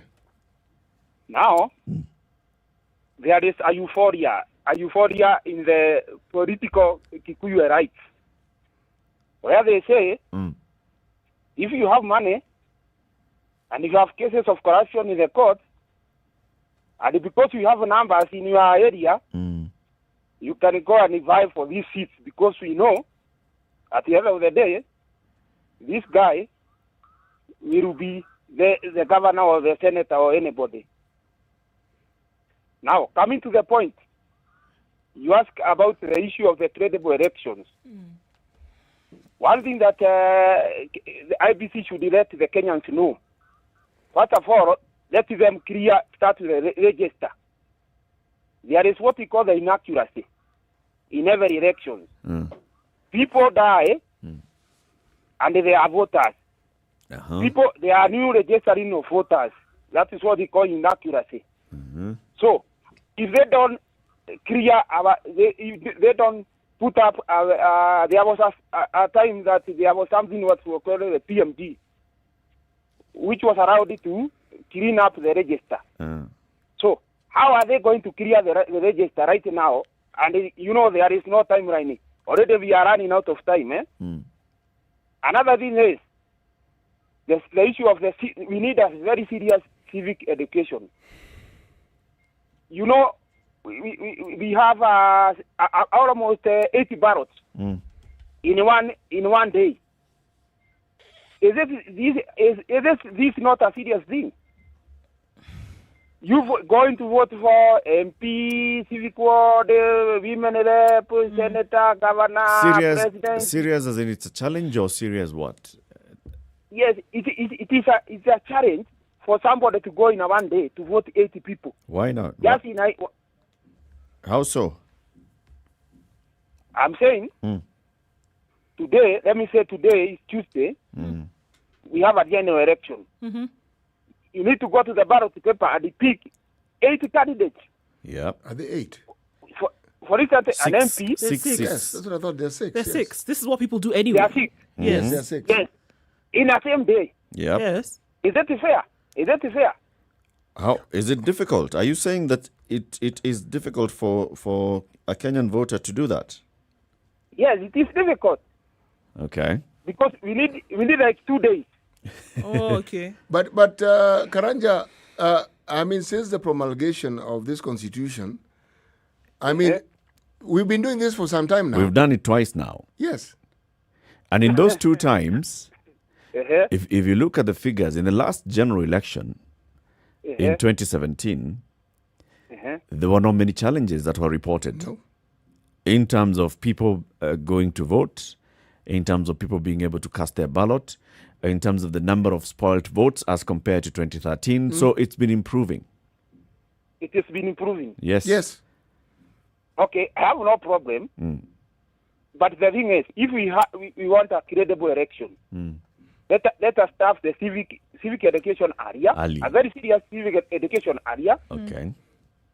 These people who are going to participate in these exercises, the returning officers, the presiding officers, the cracks there, we need to start this recruitment area.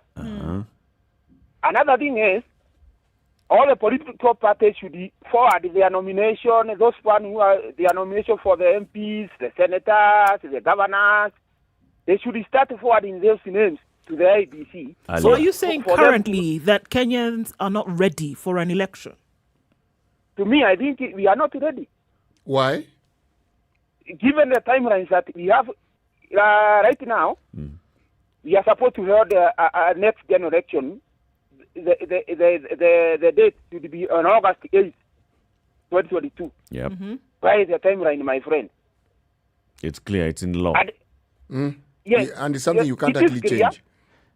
Yes, and exactly we cannot change. So we will be told to hurriedly go to the elections, and yet we have no comprehensive timeline for this. The timeline is there, Karanja. So basically, unless what you're saying is that the time is not enough. For example, the time between political parties nominating their candidates and those candidates being registered as candidates, and then the time for a voter to interrogate the various candidates, unless you're saying that that is not enough time. Yes, this is not enough time. And this is a vacuum. And how much time? How much time, for example, do you need to interrogate the people who want to be MCAs in your ward next year? How much time? Do you need a month, 2 months, 3 months? It needs like even a year. Okay. Because you need to know which character you want to be your civic leader, the MCA. Yeah. Karanja, can we speak bluntly and honestly on this subject here? When we say time, do we mean we would want time so that more people can actually present themselves as candidates, so that there'll be more money flowing around because all these candidates at some point or the other will want to bribe the voter? Or are we saying that we actually interrogate? Do we really actually interrogate the so-called would-be candidates? After all, when people stand for elections, they're standing in an area that people already know them. Already, yes. My point is, yes, we need to interrogate these people so that we cannot rush and say, then the person that you are voting is a criminal. Okay. That is my point. Thank you, Karanja. Thank you. I just want to play a clip of what Fred Matiang'i, the CS for Interior and Coordination of National Government, was telling senior police officers yesterday in terms of what they want to do to ensure free and fair elections, and especially to ensure security in the run-up to the general election next year. For the next 12 months, we are going to do all the simulations, all the planning that we need to do, and ensure that we are ready to support a very, very peaceful electoral process in the country, so that we should never have the challenges we have had in the past. Why should it be that during every election year, we even have challenges in the economy because businesses are hurt and affected and so on? We are determined to make sure that this time around that does not happen. And I'm grateful to our Inspector General for the planning that he has shown us, the team that he has put together with the DIGs and the DCI. The work that has gone on is brilliant. I'm personally very satisfied and happy about it, and we'll continue to support you as you move along in the field. But I want to ask you, my brothers and sisters, you are Kenyans as much as we, your leaders, are, as much as those politicians are. Do not be intimidated, and let us not give in to anything that will hurt the stability and security of our country. This is our only home on earth. We have a duty to ensure that this country is stable, is secure, and Kenyans go about. Police doing their work, doing their bit. IEBC also doing their bit. These other agencies coming and saying, all right, so we'd like to do our bit, but we'd like a bit of a tighter leash with the help of the law. The DPP is saying this, the DCI is saying this, the EACC is also saying the same thing. We want to be able to make sure that we can rein in people who are unsuitable characters from getting into the ballot. But you as a voter, when that whoever is brought to the ballot, you have the ultimate thief. You can look and see, this is a thief. I am not going to elect them. This is an untrustworthy person. I should not be electing them. And then again, if we look at the conduct of elections and you know, preparedness, because now the conversation has started on preparedness to next year's general election. All the attention focuses to the IEBC. Is IEBC credible? Is IEBC ready? Is IEBC even capable of running any small bit, an iota of an election?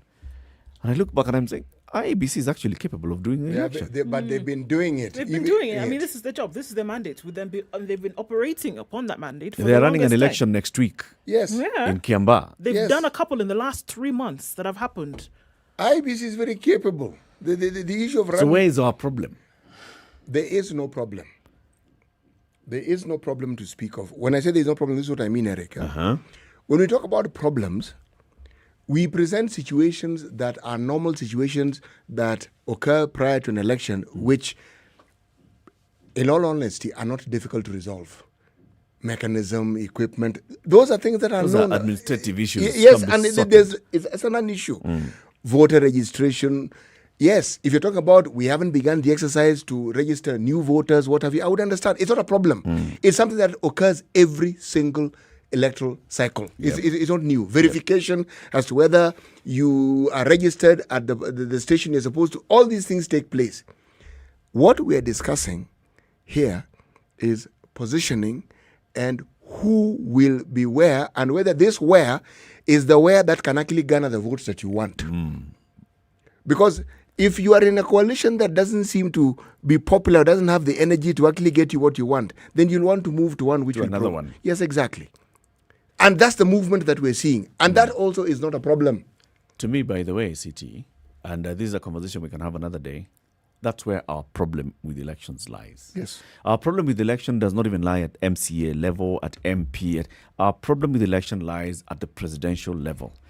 And it is with the individuals, the character of individuals that we have, and their political campaigns.